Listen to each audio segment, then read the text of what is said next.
Well, last week the Barren County Trojans football team lost the annual crosstown clash to the Glasgow Scotties 22-8. And today, after weather postponed from playing last night, the Trojans will try to bounce back with a win as they play their second of 4 straight road games, visiting the Metcalfe County Hornets at their new stadium and their new turf field for their first game here at home in Edmonton. Hi, everybody from Edmonton on this rainy Saturday morning. Jay Turner alongside John Butler and Robert Bauer. Joey Bunch not with us today due to the elements. We didn't want him standing out in the rain because the rain is coming down right now as we speak here in Edmonton. And, of course, it's not good for wireless mic systems either. Got Aaron Russell and his crew with the BC live stream. Jake Norris is our studio producer, and this is the Don Franklin Auto Countdown to Kickoff. John and Robert will have their thoughts and analysis on today's game later in our pregame report. And when we come back, I'll be joined by Barren County Trojans head football coach John Myers to get his thoughts on today's game from an interview we had earlier this week as the Don Franklin Countdown to Kickoff continues in 4 minutes on WCLU Burgundy 104.7 FM.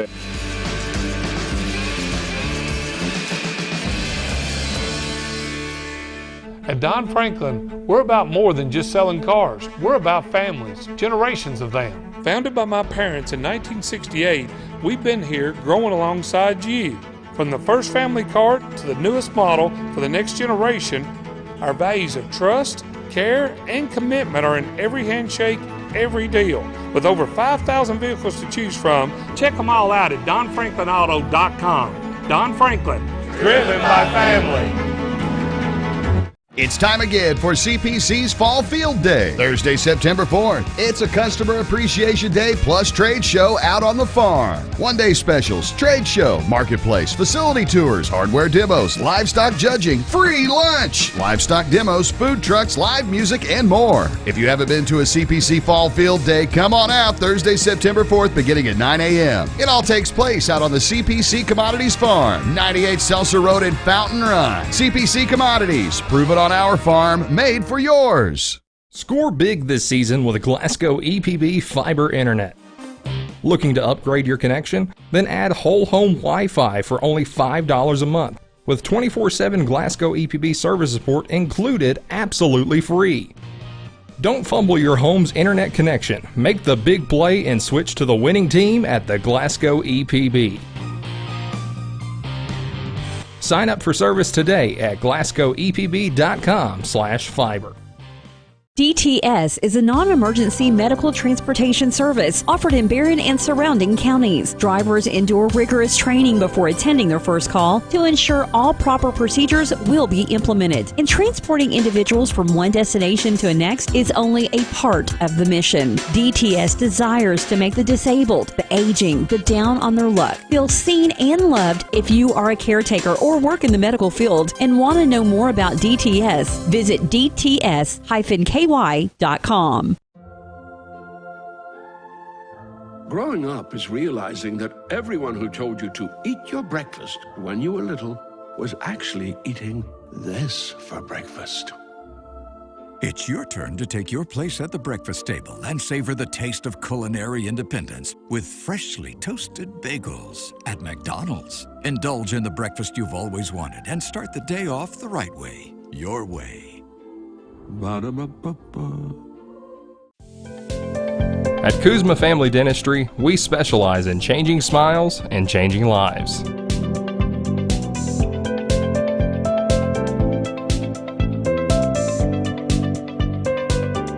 If you'd like to experience this wow factor transformation that not only can change your smile, but change your life, give Kuzma Family Dentistry a call at 270-651-2638. Located at 501 West Main Street in Glasgow. Are you looking for high-quality, cost-effective, and highly visible advertising? At ATM Media Solutions, we offer large-scale marketing with ease. We have 4 LED billboard locations: Highland Pharmacy in Sonic, the intersection of 31E and Trojan Trail, Highway 90 East, Burkesville Road, and our newest location in front of Gondolier. Call 270-629-4542 to get a quote today. ATM Media Solutions. Advertise with ease. Mow, dig, haul, trench. The reliable Kubota BX Series subcompact tractor is highly capable. A smooth hydrostatic transmission makes for easy operation and versatile attachments that help you handle the job. The Kubota BX Series is the #1 selling subcompact tractor in the U.S. Talk to your Kubota dealer to schedule a demo. Your local Kubota dealer is J&J Sales on the corner of West Main and Reynolds Road in Glasgow.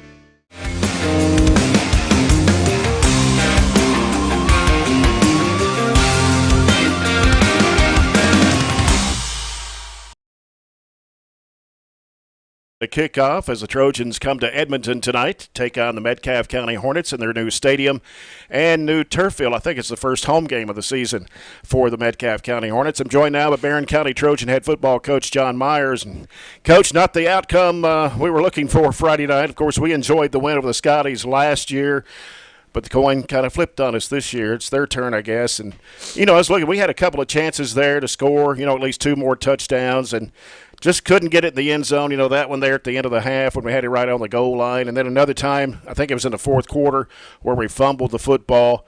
And it could have been a different outcome. Well, it very well could have. You got to tip your hat to Glasgow. They made the plays when they had to make them. And but our kids played extremely hard. They put us in a position to win. Did not play our best football game, especially on the offensive side of the ball. But even with that said, we had an 8-7 lead late in the third quarter, right, with an opportunity, and we were in a position to win the football game. I thought our defense played lights out. I thought they did a tremendous job. I thought the 4th and 23 botched punt was a huge play in the game that kind of really, even though it was on the very opening drive, it was kind of set the tone for the ball game in a lot of ways, right, because that was a disheartening play that went against us right there. We're in a situation they kind of fumbled the snap. We're probably going to get the ball in really good field position with a chance to go up early in the game, and didn't work out for us. And those things happen in the game of football, and sometimes the ball bounces your way, and sometimes it don't. And we just had the ball bounce against us a little bit Friday night. But take nothing away from Glasgow, they got a tremendous football team with a lot of speed all over the field. They've really made it very difficult for us on the offensive side of the ball. Defensively, like I said, I thought our kids played extremely well. They held a very high octane offense to 7 points until right at the end of the third quarter. They tacked one on at the end of the third and one more in the fourth to make it a 22-8 game. But it's like I talked with our kids about. We're not going to let one game define our season. Let's regroup. Let's get back to work. Let's get back to practice. Let's play better. Let's go 1-0 next week. So that's all you can do in those situations. It was a disappointing loss. They're all disappointing anytime you don't get what you want on Friday night. But I'm proud of our kids. I'm proud of the way they're responding. Most importantly, I'm proud of the way they're representing us on Friday nights, because they played their butts off on Friday night. I wish I'd have made a couple of different calls on the offensive side, but that's the way it goes, and you got to live with it and everything. So now let's just get better and move forward. Have you ever been in a game where you've coached there were 30 penalties called altogether? That was first. I mean, I've been in some games where you have some questionable calls along the way, and maybe every game's like that. But it was a lot. It was a lot, both ways. And I don't think that the referees ended up having a voice in the outcome of the ball game, but boy, it was sure a mess. I mean, you can, I guess if you wanted to throw a flag every play, I guess you could. I begin to think they were going to. And that was a hard game to watch, really, because you just couldn't get the flow going on either side. Right. It was hard. We struggled to get going offensively, to get into a rhythm offensively. I know there at one time we're in a position to maybe either add on to our lead or retake the lead. We've got a 3rd and about 6 or something. We get the first down, but of course we get called for another holding call. It moves us back. So it is. It's hard to get into it's hard to get into a rhythm when things are happening like that. But like I said, it's part of the game. It's something you have to deal with and move on. Yeah, well, I know Joey talked to you in the postgame last week. He said it's about winning and learning. What have we learned from that loss, and how's practice gone this week? And I know Jordan Harris was injured last week in the game against Glasgow. Talk about him and what his status is, too. Well, Jordan's an integral part of our football team. He suffered a little bit of a knee injury. We're still not 100% certain. We don't think there's any tears or anything, but we haven't got the results of the MRI just yet. So we're hoping to have him back here in a few weeks, but we don't know. We don't know exactly the status of where that stands yet, but we'll go from there. I know, it was one of the things, he's such a key part of our offense and defense. That happened the play before they scored the 54-yard touchdown run to put them up. We had to make a substitution and get some new people in there, and I don't know if that had anything to do with it or not, but I know when he come off of defense, it changed the complexion of things a little bit. So good football player, great kid, and we'll just have to move on. What did we learn from it? Well, we learned that we don't like that taste on Friday night, but who does? And so we learned that we're going to have to get back to work, get better at what we do, block better, tackle better, and continue to put ourselves in positions to win football games on Friday night. We were in position to win that game. Just didn't work out for us. Yeah. Well, you got Metcalfe County coming up here in just a few minutes. They're 1-1. They lost to Taylor County 27-0 in their first game. Then last week they beat Adair 8-7. They scored a safety and then a touchdown. That's all they had. They got a lot returning from last year, but they did lose their best player in Kirkland Lundy, who had 1,700 yards, 26 touchdowns last year. L.J. Harbison is 11th year as head coach. But I was looking at some of their stats from last year to this year, Coach, and they've moved some players into different positions from last year. Oh, yeah. L.J. does a tremendous job over at Metcalfe County. He's got those kids. They always play extremely hard. They're hard-nosed, physical football players, and he gets the most out of those guys. So I know that they're going to be playing the first game on their new field, and I know they're going to be jacked up and excited. They're coming off of a win. They've got some confidence built. And so it's going to be a tough ball game, and I've told our kids, we've got to put this what happened with Glasgow behind us and move forward. So it'll be a good, strong, physical football game, and I know LJ will have his troops prepared, and hope we're prepared as well. And we usually are, and our kids usually play their hearts out, and I'm looking forward to seeing them again Friday. As you always say, it's the next game, and you try to go 1-0 every game. That's right. We try to get better every day in practice. Every Friday night, we want to go 1-0. So we put this one behind us and get back after it. But it's going to be a good game tonight. I'm excited about our opportunity. We're tweaking some things on the offensive side, maybe simplifying some things, trying to put ourselves in a position to get more going on and put some more points on the board. And we need to get a little confidence on the offensive side of the ball. Coach, good luck to you tonight. Thank you. Coach John Myers, the Trojans taking on Metcalfe County here in just a few minutes. When we come back, we'll have the starting lineups, and we'll have analysis from the broadcast crew as well as the Don Franklin Countdown to Kickoff returns in 3 minutes on WCLU Burgundy 104.7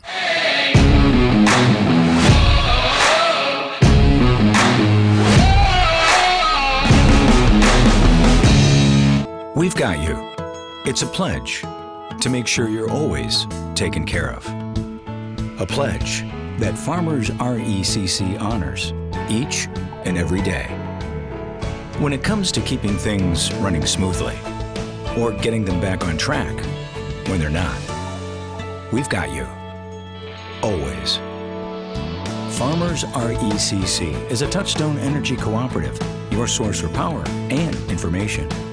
It's been an amazing 33 years. I've been blessed to have someone by my side that I can count on no matter what. Like 3 years ago when I had that car accident, you really came through for me. So I just want to say thank you, Alan, for being my Farm Bureau insurance agent. Kentucky Farm Bureau, big on commitment. Oh, he's been great too.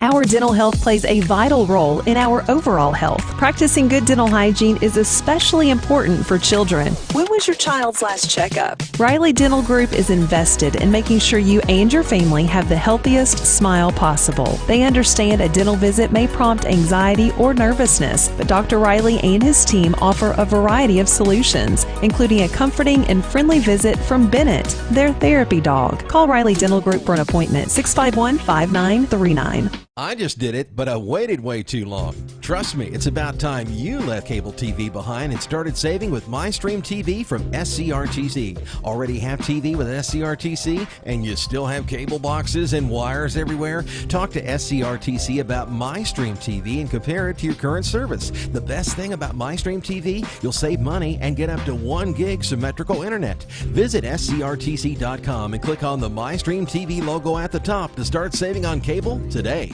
Southern States and Glasgow knows it's summertime now, but Billy and Lindsay want you to be prepared when the weather turns cold. Hey, Lindsay, it's hot.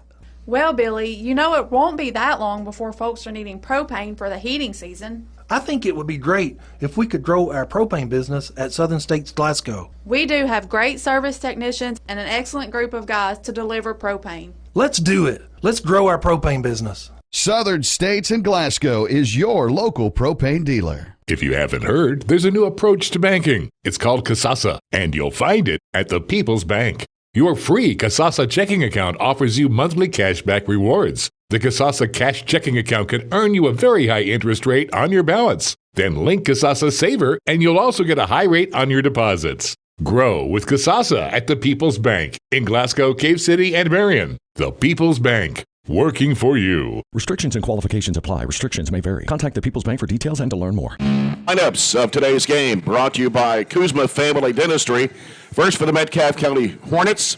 Their offense on the offensive line is River Coleman, a 5'10", 190-pound sophomore. Enoch Bridgewater, 6'4", 215, a senior. Fenton Kakegna, a 6'2", 285 junior. Braden McCoy, 5'10", 225, a junior, and Trig Acree, a 5'9", 285 junior. The tight end is Logan Williams, 6', 205 junior. The receivers are Aiden Harrison, 5'7", 145 senior. Blaine Walker, 6', 150, a senior, freshman. And Colt DeVore at 5'10", 175, and a junior. The running back is Andrew Hills, 5'10", 205, and a senior. Zach Perdue is the quarterback. He's 5'10", 170, and a senior. On defense for the Hornets, Fenton Kakagna will be a defensive lineman along with Braden McCoy and Trig Acree. Anthony Balch, 5'10", 190 sophomore. Linebackers are River Coleman, Colt DeVore, Logan Williams, and Zach Perdue. The Aiden Harrison will be a defensive back along with Raiden Wilson, 5'11", 145, and a senior. And James Craig, 5'9", 165, and a sophomore. L.J. Harbison, his 11th season here at Metcalfe County. His assistant coaches are Winston Harbison, Jacob London, Carter Williams, and Larry Harbison in his 47th year. Assistant coach, he was head coach for a long time here at Metcalfe County. For the Barren County Trojans, starting offense at the left tackle spot is Grayson Billingsley, a senior. Carson Gerald's a junior at left guard. The center is sophomore Cole Meadows. Ethan Bertram at right guard, a junior. Also junior Tate Myatt at right tackle. Senior tight end, Jackson Bird. Dalen Thomas at wide receiver, a senior. Jackson Pierce and Braden Bartley, both freshmen. Corbin Wells is the fullback, a junior. Briggs Harris, the quarterback, also a junior. And Jacob Dooley is the kicker. He's a sophomore. Punter will be Jackson Bird. On the defensive side, the defensive ends are Connor Thomas, a junior, and Still Whitaker, a senior. Grayson Billingsley, a tackle. Katavian Fryer, a junior, at defensive tackle. The linebackers are Jackson Bird, Dalen Thomas, Corbin Wells, and Braxton Carnes. Gage Driver will be a corner. He's a junior. Also a cornerback is Cameron Crawford, a senior, and Briggs Harris is a free safety. Head coach is John Myers. Assistant coaches Nick Compton, Chad Eaton, Mason Perkins, Corbin Murphy, Chad Perkins, Todd Stevens, Peyton Gibbons, Tyler Walbert, and Austin Griffiths. And the game time weather brought to you by Colton's Steakhouse and Grill. Rain and 67 at kickoff time. It looks like it's going to last about an hour, hour and a half. And so, guys, here we are in Edmonton on a rainy Saturday, and we get ready for these J&J Sales keys to the game for a Trojan victory and try to bounce back from last week's loss. Well, offensively, we're going to play much better, and it's I think a big key. I was a little surprised last week against Glasgow. We were just not able to run the ball at all against Glasgow. And I think one of the keys today is our offensive line. Hopefully we can create a little bit more holes. And we're missing a big piece offensively, and Jordan Harris is out. Yep. And he's a big piece, an explosive player and so forth. But I really believe, defensively we play pretty good this so far. But offensively, need to play a little bit better, put some more points on the board.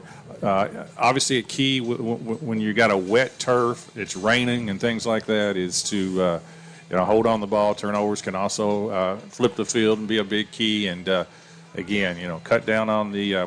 We've watched 2 games this year, and penalties have been incredible. And be honest with you, a lot of the same crew is here today too. So we'll see how that goes. But I really think offensively. We will need to play much better and put some points up. It's always a little bit more fun when you put some points up and get a lead. Yeah. And you can't carry over from last week. You come to the middle of the week and people were still talking about the game from last week. At some point you have to move forward and cannot let that define your season. So, a lot of the same things you said are what I have written on the paper, but ultimately today we have to play with some energy. And that's not necessarily easy to do at noon on a Saturday on a rainy day, cloudy day. There's not going to be hardly anybody here to generate that energy. So you've got to find a way to play with some energy. And, I don't know whether I say we got whipped up front last week, but we did not show up front last week. We only generated 54 yards of rushing offense and gave up 217 to Glasgow. So, I think we were a little surprised by their speed last week, but we didn't react and we didn't do anything to combat that. And one of the things you said on offense, I think it was going to help if we get our playmakers involved. Bird only caught 2 balls and didn't gain yards receiving wise. He did score that 1 rushing touchdown. So I think we get some other playmakers involved. Weston Shelton is back this week. He's been out the first 2. Weston is going to be a big piece defensively. He's a good athletic defensive back, and he'll get some time at wide receiver too, especially with Jordan not in there. So hopefully we can show up this afternoon, and Metcalfe has struggled running the ball. Hopefully we can take advantage of that. They only have 98 rushing yards in 2 games, so definitely kind of flip the field in our direction and get on the board early. Also, starting center for the Trojans at offense, Caleb Reese is out today as well due to sickness. So there's 2 starters out for the Trojans here this afternoon against the Hornets. I think they're getting ready to play the national anthem. We still have one more break to get in. Not sure what the delay is. It's supposed to be about 8 minutes before kickoff, according to the schedule that was sent. There's nothing on the area schedule today because nobody else is playing. Now, there's one game that's been rescheduled for today, Campbellsville at Russell County, and there's about 7 other games across the state that were rescheduled from last night. So we've got a big scoreboard that we'll run down for you here in a little bit if we can get that in right before the kickoff. So we'll take a 3-minute break, and we will come back with the start of this ball game between the Barren County Trojans and the Metcalfe County Hornets as we continue our coverage of the Don Franklin Auto Countdown to Kickoff on WCLU Burgundy 104.7 FM.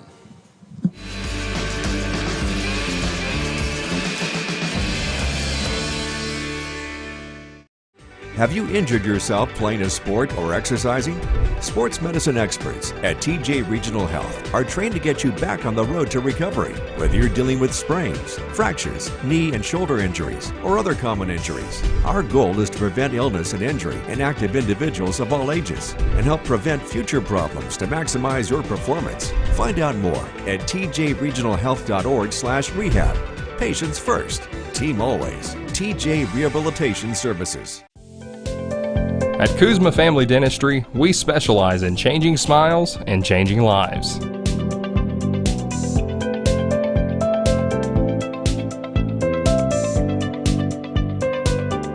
If you'd like to experience this wow factor transformation that not only can change your smile, but change your life, give Kuzma Family Dentistry a call at 270-651-2638. Located at 501 West Main Street in Glasgow. 103.7 WHHT plays country's hottest hits from today's country artists, like Hey, what's up? It's Morgan Wallen. Hey, it's Lainey Wilson. Listen to longer with local community information that you need on 103.7 WHHT. At Don Franklin, we're about more than just selling cars. We're about families, generations of them. Founded by my parents in 1968, we've been here growing alongside you. From the first family car to the newest model for the next generation, our values of trust, care, and commitment are in every handshake, every deal.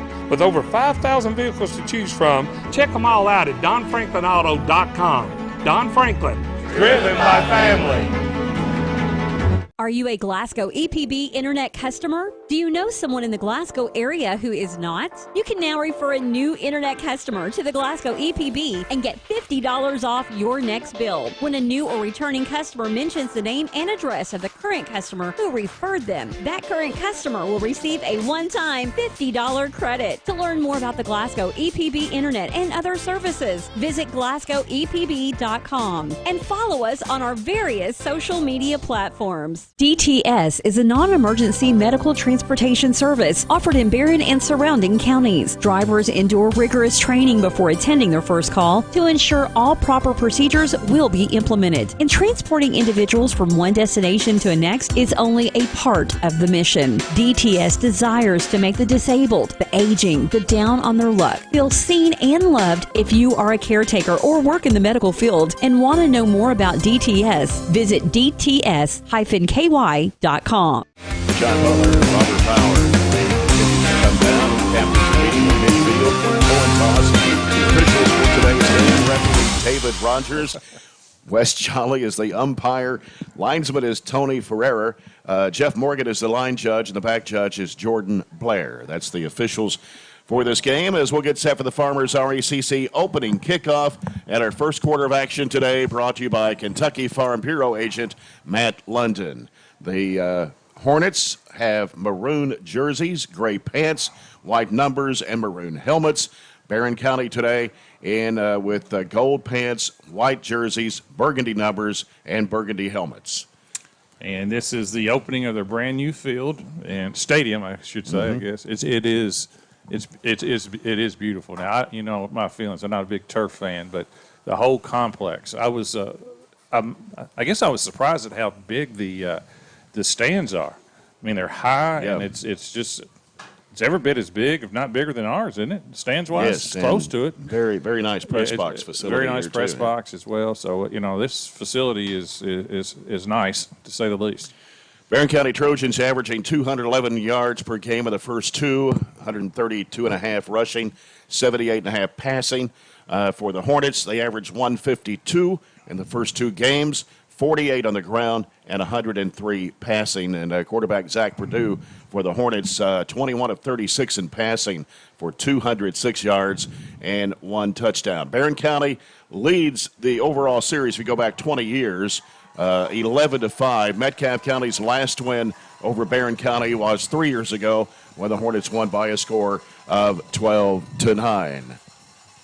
Well, since Joey's not here and we don't have sidelines, I was going to ask if you wanted me to replicate David Rogers' pregame speech since we've heard it 3 times now. Yeah, I'm surprised it ended that quick. But anyway, we won the toss and declined, so we're going to get the second half. So Metcalfe gets to start. All right.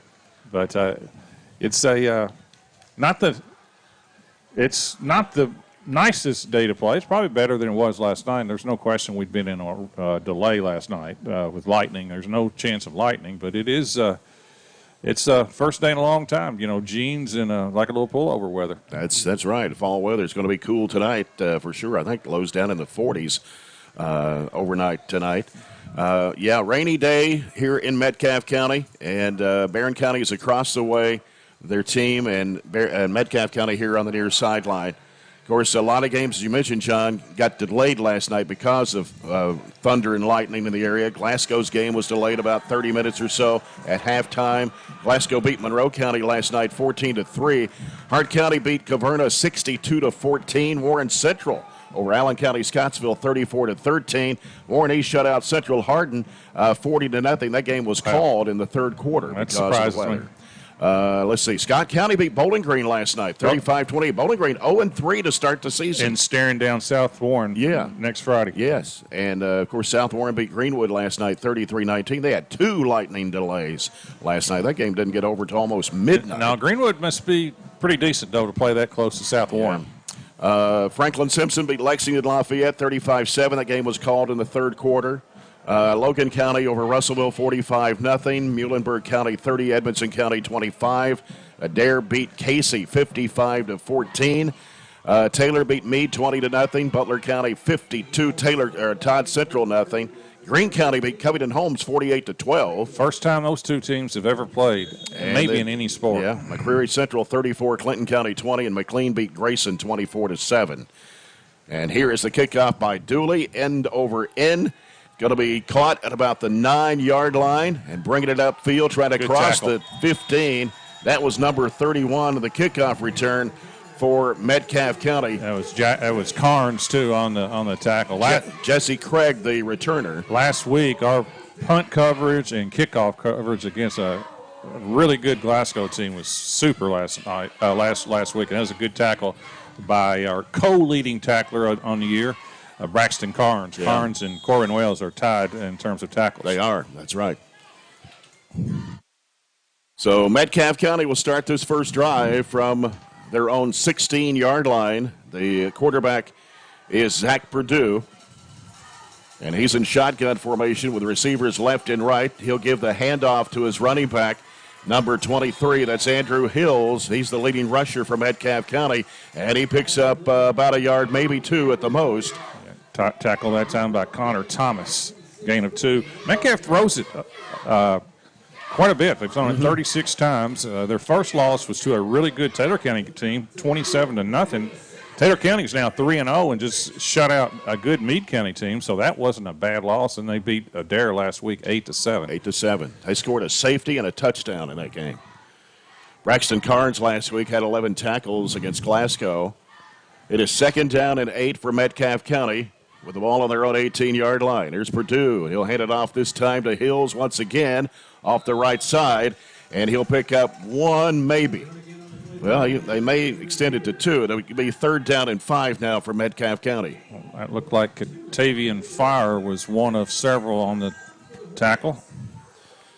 In Metcalfe's win last week over Adair County on defense, Colt DeVore was the leading tackle. He had 11 tackles for the Hornets in that game. You mentioned they throw it a lot. They throw it surprisingly well. They complete about 60% of their passes to 7 different guys. So they've actually had more guys catch balls than we have, and they've doubled up yardage-wise. They gained twice as many yards passing as they do on the ground. And 3 plays, no penalties. How about that? That's a record. That's a record in the first 2 weeks.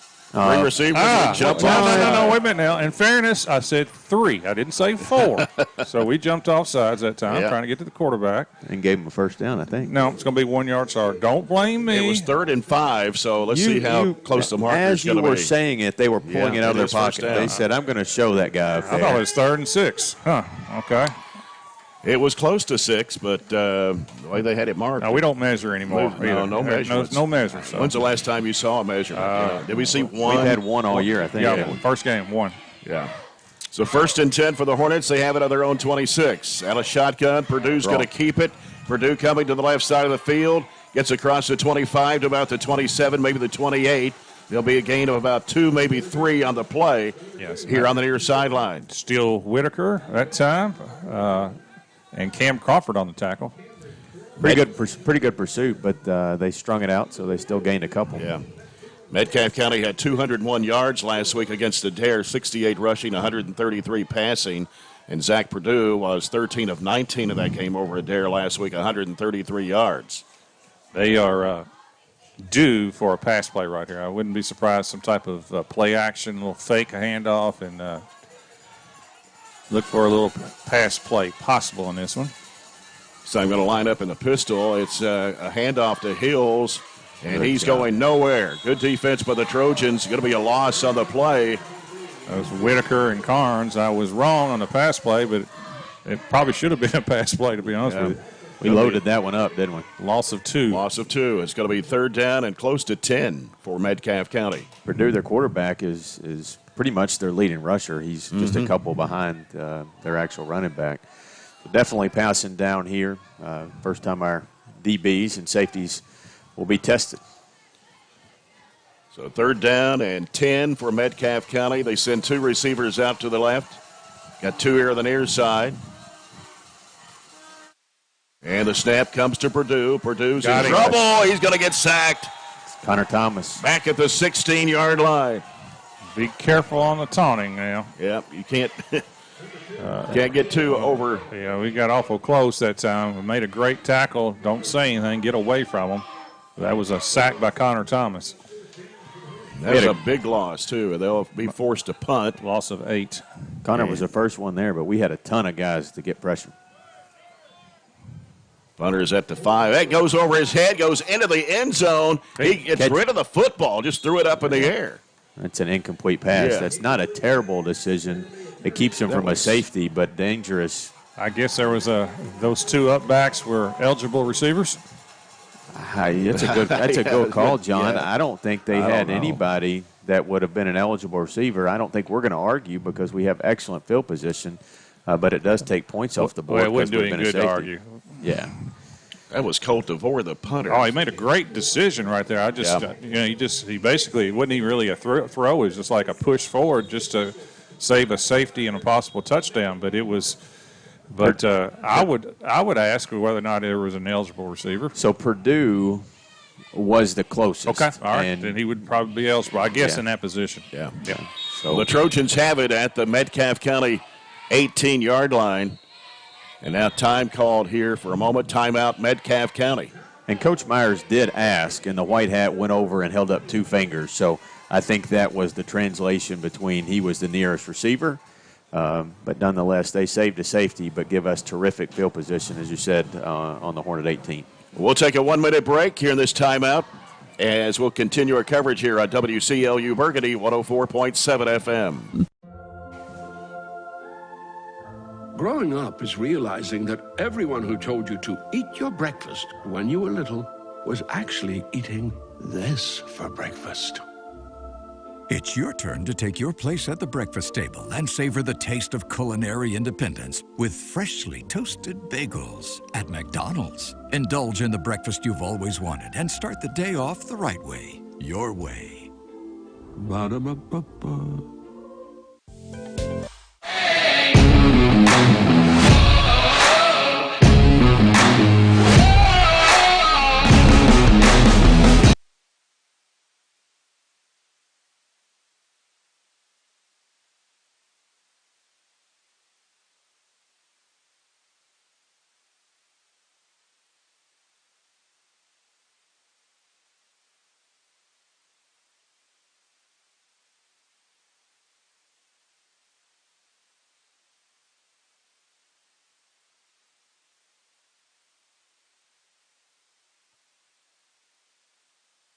Barren County's got it on the 10-yard line and going to take it to about the 8, maybe the 7.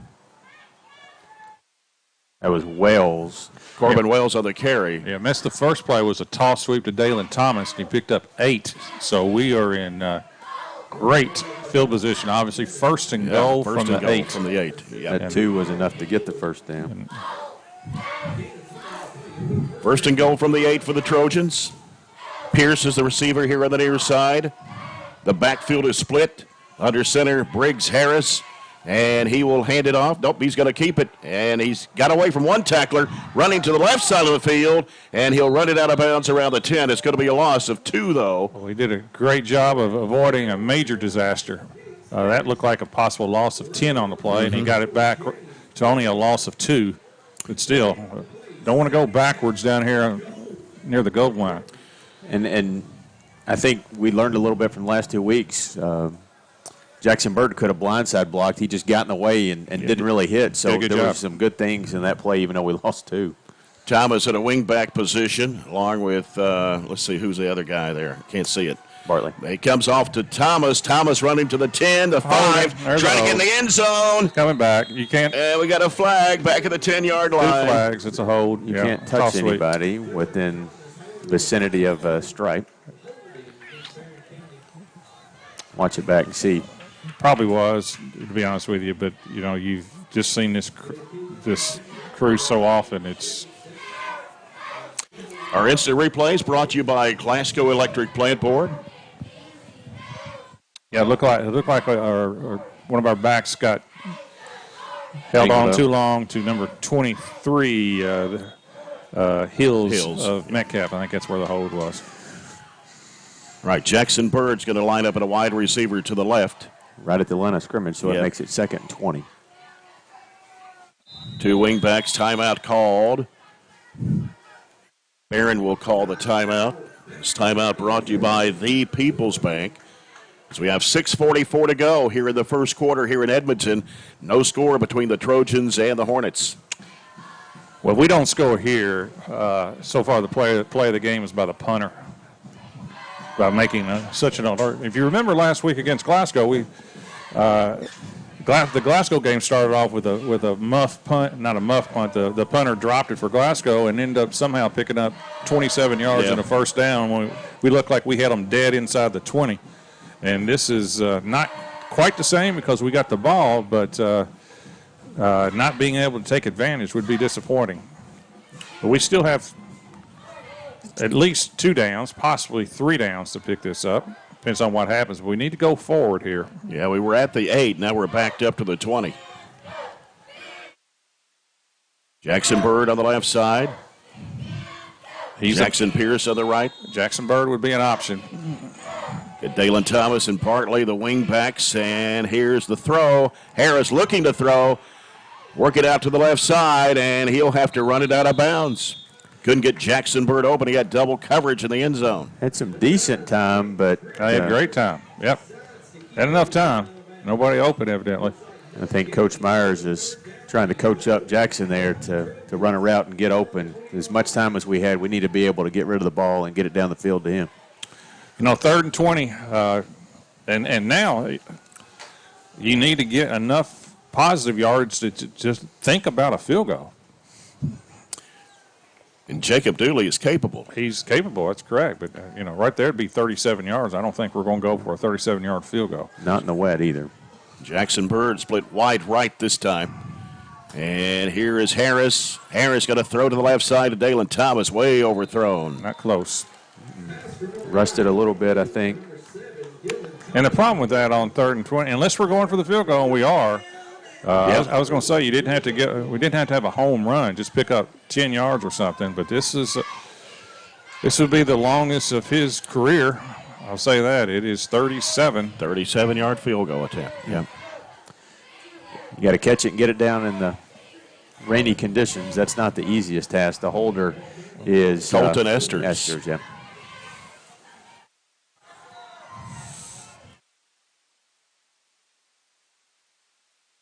Cole Meadows is the center. He'll snap the football. In for Caleb Reese today. Long count here. Snap, ball's down. The kick is on the way.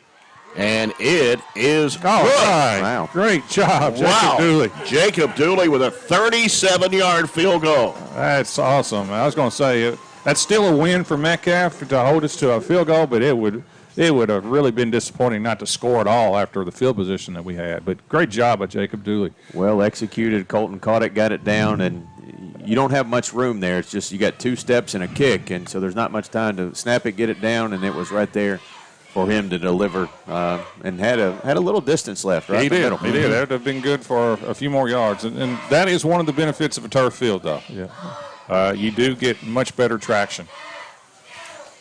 It doesn't get slick like you would think. No, it does not. It's crazy, especially these brand new ones.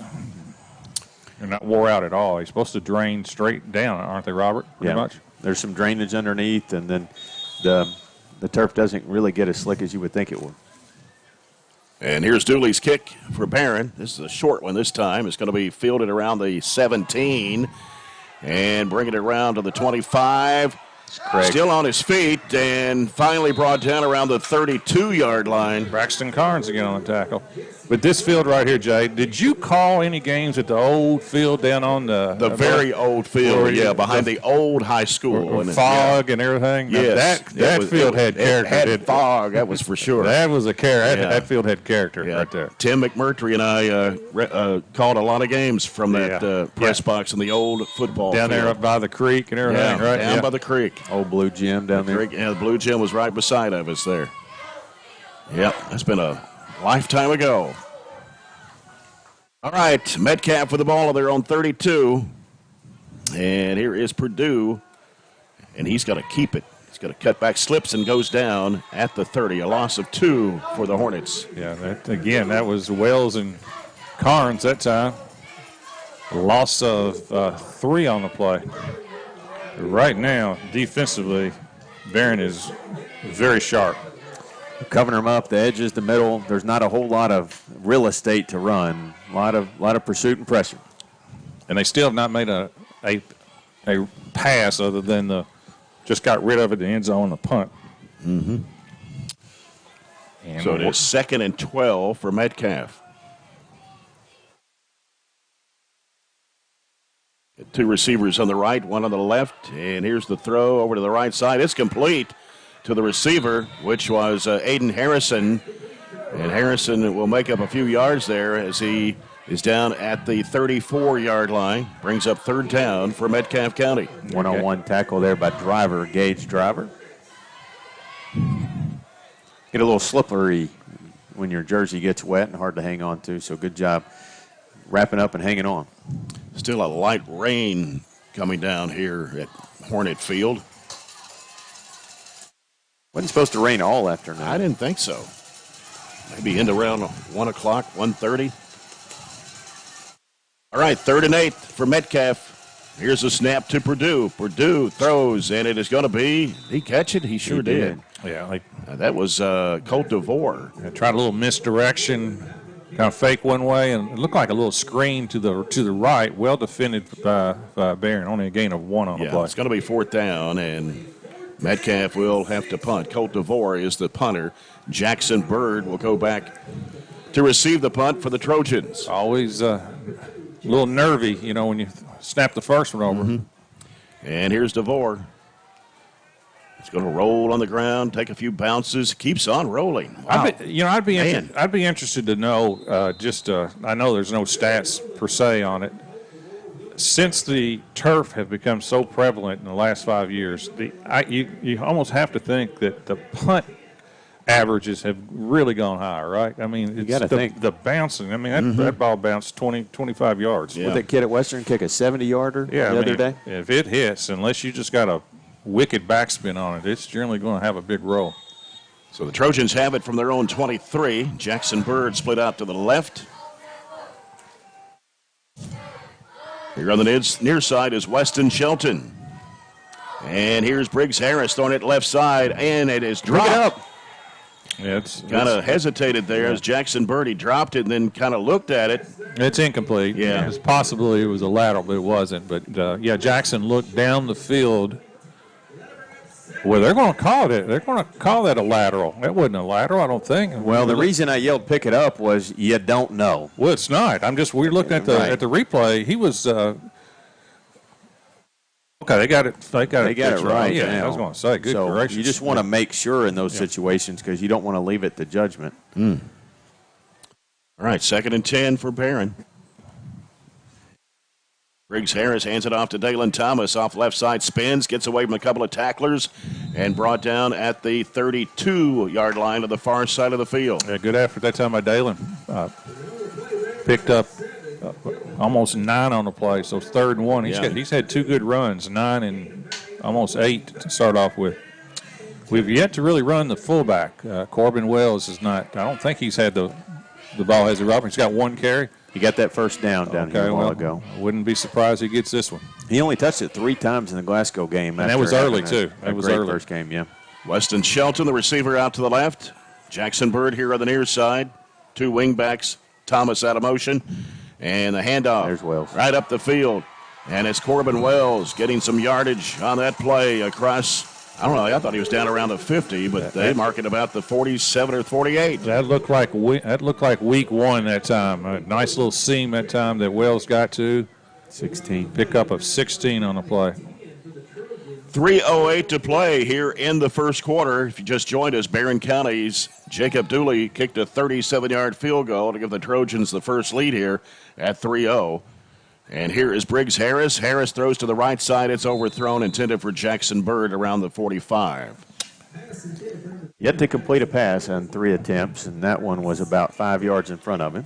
That was basically a 5-yard out pattern at that time, and those are not easy to complete. Ball high. You never know, ball, they try to keep them as dry as possible, but sometimes it's not easy to throw a wet ball. Second down and 10 for Barren. Harris is under center, takes the snap, hands off to Dalen Thomas. He goes left side, got a hole, still going on his feet. He may be gone. He's at the 10. He's at the 5. No flags. Touchdown, Barren County. That looked like last year, right? Yeah, that's one of the first things that reminded me of last year, and that was Dalen Thomas breaking tackles and going to the house, because we had several of those last week. Great job of blocking that time by the left side of the line, because he had once he got in through the seam into the secondary, there's not many people around here that's going to run him down. 52 yards. Yeah. And I was going to say that his last 8-yard run, he's doing a great job absorbing contact and getting his foot, and just kind of moving forward. Well, he's so much better going forward rather than sideways. Extra point try from Jacob Dooley. It's on the way. It's in the air, and it is good. Good try. And the Trojans have a 10-0 lead over the Metcalfe County Hornets here in Edmonton with 2:42 to play in the first period. Yeah, that was definitely Dalen last year, getting us going up the middle and getting a big run and a home run shot that we really missed last week. We could have used last week, but you take it this week and go up 10-0 here as we're really dominating the game defensively, and we could get a couple plays like that to continue to increase the margin here in the first half. That'd be great. Touchdown was brought to you by Riley Dental Group, and the extra point brought to you by Extreme Health Club and Fitness. I don't care what sport you play. Baseball, football, basketball, it's always good for morale when you score. You ever notice that? It picks you up, whether it's scoring in basketball, hitting in baseball, and obviously scoring in football. That is, people like to see that.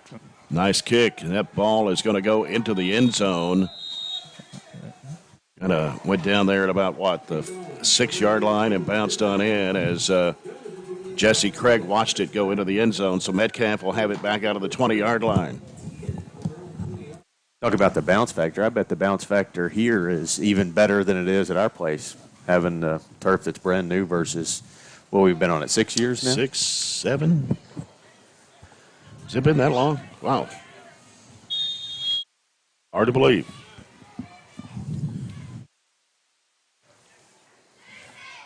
.241 to go, first quarter. Barren County 10, Metcalfe County nothing. They got 3 receivers here on the near side. One split out wide right. Purdue takes the snap, drops back, looks, throws it to the left side. Got it. Did he get it? Jackson Bird, I thought he had it in his hands. Boy, that ball was there to be intercepted. Yeah. Jackson tried to get to it. That ball hung up a long time going to the sideline. That was intended for Blaine Walker. He kind of just turned and slung it. He didn't really look to see if his receiver was open, and turned, slung it, and hoped for completion. It was intended, like you said, for Walker. He's lucky that wasn't a pick 6 for Barren. Could have been. And now it's 2nd and 10 for Metcalfe County. The receivers on the left side. And here is Purdue under center this time. Rolls out to his right. He's looking. He's got a lot of... had somebody almost wrapped him up there. And then the pass is complete. Out at about the 27, 20, actually all the way up to the 30, looks like. Yeah, Connor Thomas had a sack, had him wrapped around and just missed him. And good job by the quarterback. Got out of that and ended up picking up 9 rather than losing 5 or 6. So it's 3rd down and 1 for Metcalfe County. But Connor, once you miss the tackle, you got to kind of get back into play. He kind of beat himself up, and the play was still going. So they put the ball at the 29, back 1 yard.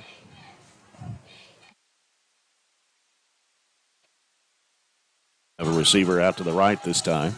Gave him a first down jumping one time on third down. We need to be careful there. And coming left side, cutting back in is Purdue. And I believe he got the first down from this angle. He got to about the 31. Yeah, pickup of 2 on the play, maybe 3. Tackle by Cam Crawford. That was just a quarterback that time, just taking himself, just kind of a little quarterback sweep. First down. Second first down. First one was by penalty. Ball is at the 32-yard line. Metcalfe's own 32. We're down to a minute and a half to play here in this first quarter. Trojans leading 10-0.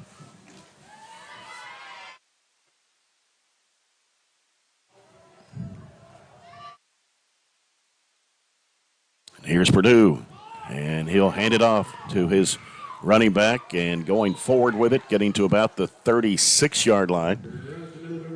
That was number 23, Andrew Hills. Yeah, just a simple little off tackle that time. That was Thomas again on the play. We called Thomas's name several times so far in the first quarter. But that time gained a 5 for Hills. A little bit better blocking there. They had just a little bit of hole. So maybe second down at about 6. Is that their longest actual rush of the afternoon? 5 yards. Second and 6 from their own 34.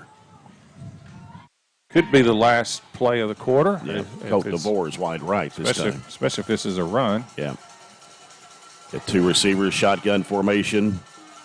Running back to his right, which is Hills. Fake the handoff. Purdue keeps it, goes right up the middle.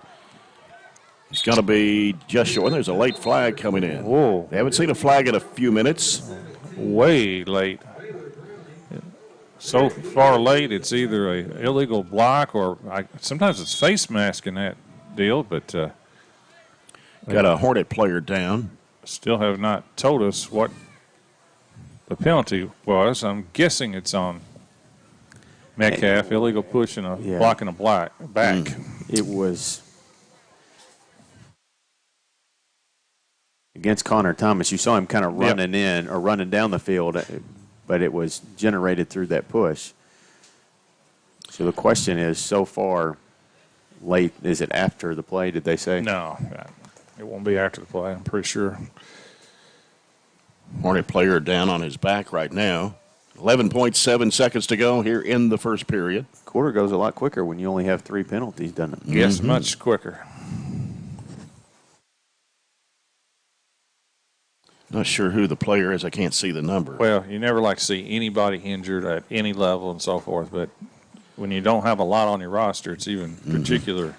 Being helped up, and it's Acree, one of their linemen. At 75. Yeah. Trig Acree, yeah. Not putting any pressure on his left leg. I don't know if it's an ankle or. And he starts both ways. That's the other thing, too. You know, when you have an injury to a player that plays on both sides, it's like losing 2 positions. 5'9", 285 junior. Well, he's coming off. He's not coming back.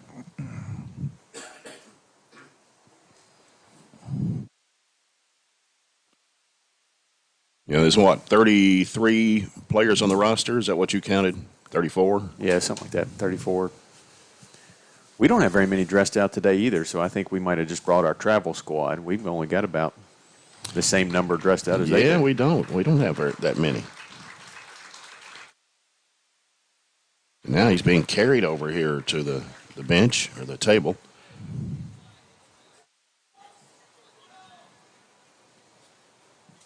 Not sure who came in for him. Ethan Young? No? Yeah, I believe it is, 76. They'll let the quarter go there. Yep. So we'll come to the end of the first quarter here in Edmonton, and the Barren County Trojans leading the Metcalfe County Hornets by a score of 10-0. This first quarter has been brought to you by Kentucky Farm Bureau agent Matt London. We'll come back with a second quarter of action after this 1-minute timeout here on WCLU Burgundy 104.7 FM. At Kuzma Family Dentistry, we specialize in changing smiles and changing lives.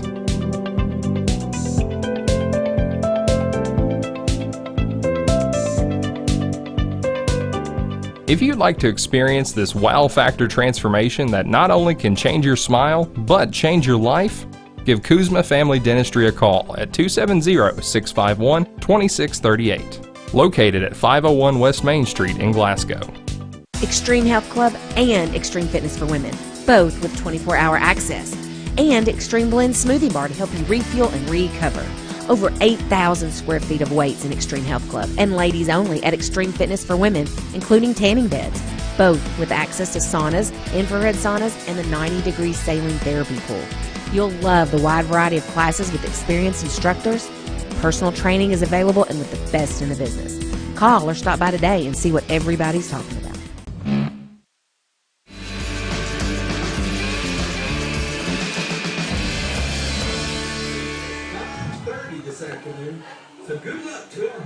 Back here in Edmonton, Jay Turner along with John Butler and Robert Bauer as the Trojans lead 10-0 as we start this CRS Construction second quarter of action here from Metcalfe County.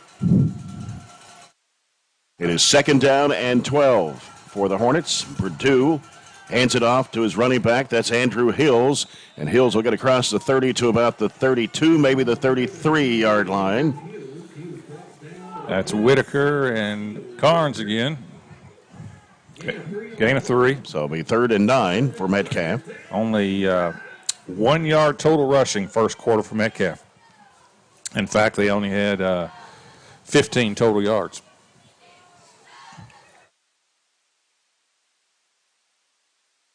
So 3rd and 9, an obvious passing down. I don't want to be Captain Obvious right here, but this is a time that Metcalfe's had a hard time protecting the quarterback, too. Mm-hmm. You know, we've had a sack, or almost a sack and a half. Yeah. In pistol formation here is Purdue. Purdue will throw it across the middle. Boy, and almost had it. Yeah, intended for Cote d'Ivoire. A little crossing pattern that time, and pretty good throw that time. Didn't have a lot of time to throw it, but incomplete, went off the Metcalfe County receiver's hands. It wouldn't. Yeah. Probably not real catchable, but still not a bad throw. And DeVore is the punter, the intended receiver there a moment ago. Jackson Bird is back for Barren around the 35-yard line.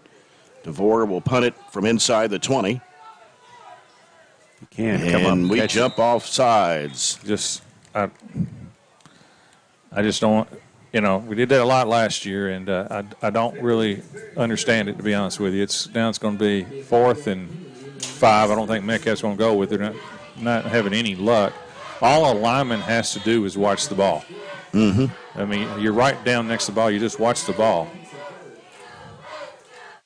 Here's the snap, and, they faked the punt. The throw is going to be incomplete.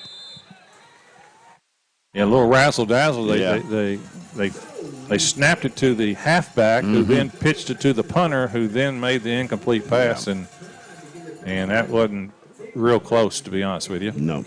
So the Trojans take over inside the 40-yard line, around the 38. Hadn't seen that before, have you, Robert? No, that was probably one too many transitions for it to be close. We got real close to actually tackling the would-be quarterback there. Mm-hmm. Jackson Bird, the receiver, on the left. Weston Shelton to the right. 2 wing backs. Here comes Thomas in motion. The handoff, and that is to Wells. And Wells picked up maybe a yard to about the 37. Yeah, that's we'll see where they spot it. Good tackle that time by River Coleman, linebacker. Got 1 minute gone here in the second quarter. Barren County with a 10-0 lead, and the rain still coming down here at Hornet Field. Not a heavy rain, but kind of a light to moderate shower. Yeah, it looks like it's lightening up a little bit. Mm-hmm. Radar shows it's going to be with us here for another hour and a half or so. Yeah, I thought maybe around 1:30 or so is supposed to quit. On the count, pitch over. It's Dalen Thomas busting through, trying to get to the outside. 20, 15, 10, 5. Touchdown, Barren County. No flags on the play. Good blocking on the edge there by the receiver, and that's all you needed. Offensively, it's been the Dalen Thomas show. It's 2 touchdowns on both long gains, and that time it was a toss sweep to the right and good blocking, too, that time. We had good downfield blocking. It was 66 way downfield blocking for Barren. 66 Ethan Bertram, good block, but also right at the line of scrimmage, a good block by the receiver. And that was a Riley Dental Group touchdown for Barren County's Dalen Thomas, his second one of the day. First one came at 52 yards, this one at 38. Now Jacob Dooley will try to go 2 for 2 at extra points. He's already kicked a 37-yard field goal today. And the ball's down, and the kick is up, and it is good. Puts him at 4 carries for 106 yards, decent average. So now it is 17-0 Barren County early in the second period of play. Well, very impressive so far. Defensively, lights out. Just 2 first downs for Metcalfe. One was on a penalty. And looked like the offensive line started to get it going a little bit. Dalen Thomas obviously having a big game. So far, exactly what you want to see coming off the loss. Yeah.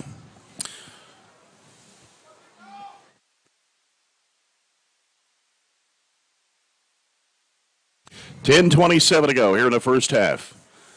Again, Metcalfe County comes in at 1-1. They lost to Taylor County 27-0. Then beat Adair County last week 8-7. Trojans coming in off a loss to Glasgow last week 22-8.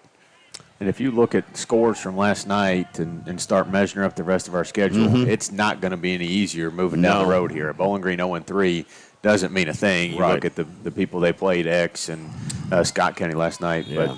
But, Monroe's going to be good next week. Then you go to Bowling Green. I mean, it's just going to be a tough road ahead. Looks like Greenwood's going to be good. Yeah. Yeah. Here's the kickoff by Dooley, and it's a good one. Inside the 10, around the 7-yard line. Bringing it upfield. What a hit. Number 30 for Barren. This is Cameron Gutierrez. Cameron Gutierrez. I don't know how you pronounce his last name. Gutierrez. What a big one-on-one hit by Cameron. Cameron is what is Cameron, a freshman? No, sophomore. Cameron's a sophomore. So he was hit right at the 20-yard line, and that was their returner, Jesse Craig.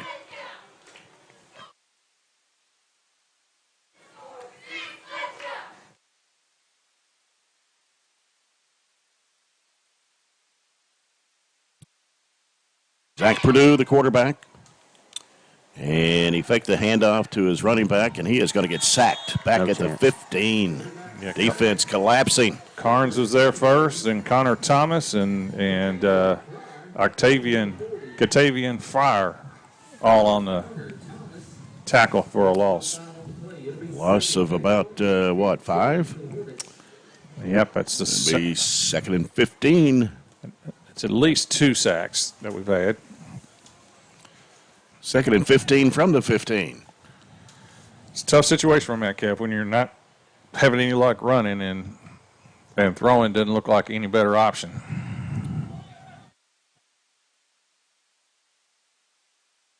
And Hills lined up behind Perdue, and the pistol over his head. The snap goes into the end zone, and they still have it. They still got it. And we're going to have to tackle him. We do. And they did, and that's going to be a safety for the Trojans there. I couldn't see who made the tackle there. You got the binoculars, Robert. I think it's Jackson. Jackson Bird was one of them chasing him down. Right at the back of the end zone there. Jackson was. Yeah, it's Jackson Bird. He's going to get credit for the tackle and force safety. So we actually almost had a chance to pick it up and score a touchdown. Their quarterback didn't get back on it, and it kind of bobbled around there. And loss of 15.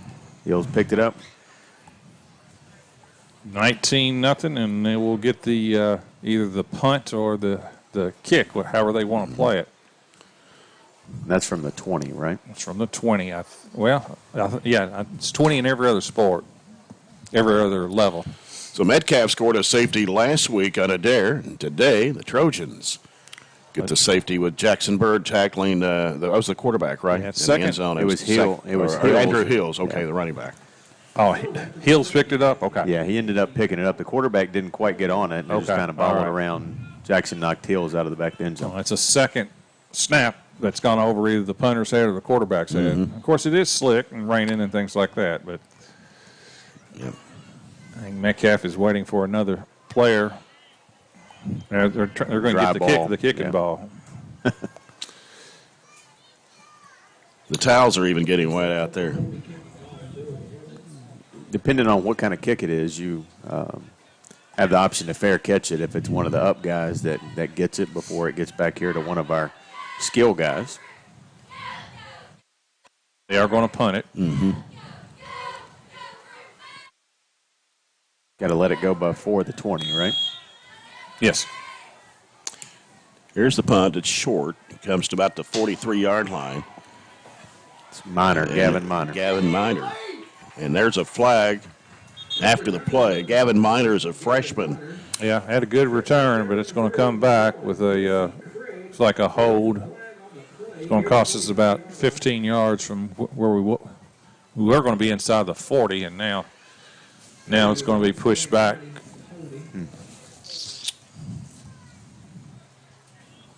9:10 to play here in the first half. Barren County with a 19-0 lead over the Hornets. We should be used to this walk, going backwards. Yeah. It's 10 from the spot. You ever heard the walk of shame? The walk of shame. This is the walk of shame in football. Yeah. Walking backwards after a penalty. Back to the 44-yard line, or 46, excuse me. Maybe 46. Maybe all the rain, they don't want to stay out there any longer than they have to with all the flags. Yeah. Well, it hadn't been that bad today, though. Not too many. No, it hadn't been bad. Yeah. Briggs Harris under center. He's going to look to the right side. Pass is complete to Jackson Bird. 45. Gets away from his tackler. 40, 35. Down the right sideline. And out of bounds. Right around the, let's see where they spot it. Around the 26. Yeah, close to 30 on the play. Not quite 30, but still. Nice throw that time. Good timing that time by Briggs Harris to Jackson Bird. And again, Jackson, we have two real big playmakers in Thomas and Jackson Bird, and when they get the hands on the ball, they can go to the house at any time. 27. Coming to the near side is Jackson Pierce. Out to the right is Bird. Thomas in motion, gets the handoff, and he's working left side. Spins away, goes back inside, and tackled inside the 15, down around the 14. Well, that was a big-time move that time. You generally do not spin back toward the defense, but he did spin back toward the middle of the field. Another first down. Dalen Thomas is on a 200-yard pace right now. 1st and 10 for the Trojans. And a 13. At the 14-yard line of Metcalfe County. Jackson Bird to the right, Pierce on the left. Thomas in motion out of the backfield. Handoff.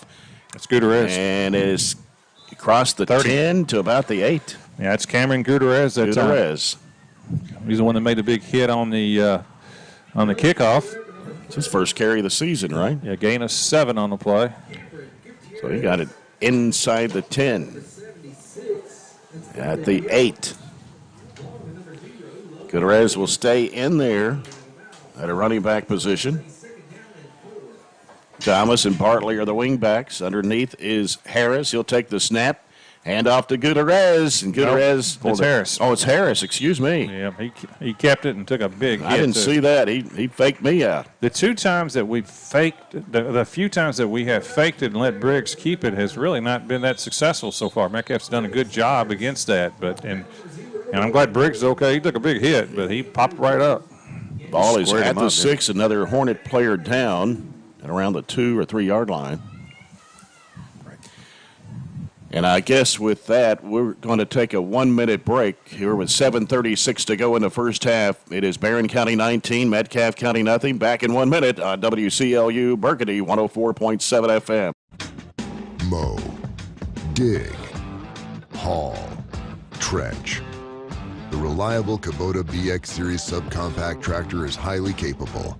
A smooth hydrostatic transmission makes for easy operation and versatile attachments that help you handle the job. The Kubota BX Series is the #1 selling subcompact tractor in the U.S. Talk to your Kubota dealer to schedule a demo. Your local Kubota dealer is J&J Sales on the corner of West Main and Reynolds Road in Glass. It's 3rd and 2. pick up the first down, they'd put it right around the first down is right around the 4.5, right inside the 5. Mm-hmm. And you have to think this is the way Dalen Thomas is going. This is Dalen Thomas' call right here. They've not really stopped him at all today. Bartley on the left, Thomas on the right of the wingbacks. Gutierrez in the backfield. There's the throw into the end zone. It's knocked down. I don't know if that was pass interference or not. No. It's intended for Jackson Bird. Yeah, I'm a little surprised at that. Went for the home run to Jackson Bird. He had one-on-one in the end zone. Oftentimes that's a good matchup. By doing that on third down, that tells me this is Dalen Thomas on the ground on the fourth down. Yeah. You didn't have to score to get the first down. It's just 2 to get it.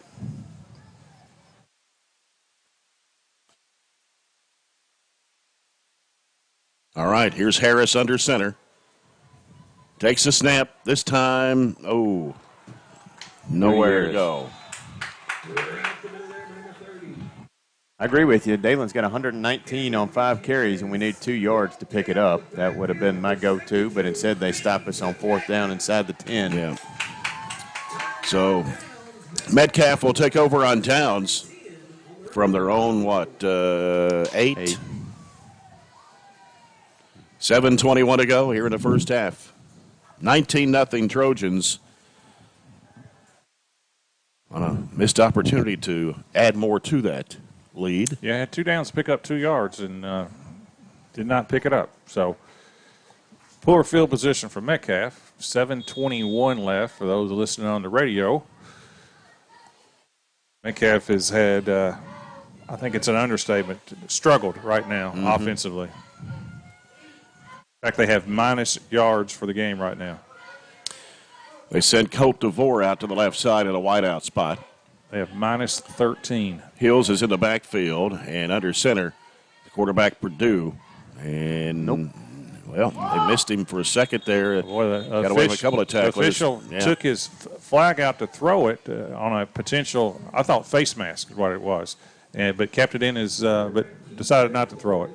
I think he thought Fryer got him across the face mask the way he turned him, but it was more just around the pads. Was that the quarterback that ran it or not? Who was that? I thought it was. Okay. Purdue, yeah. Yeah, another. Loss of 1. It's going to be 2nd and 11 from Metcalfe's own 7-yard line.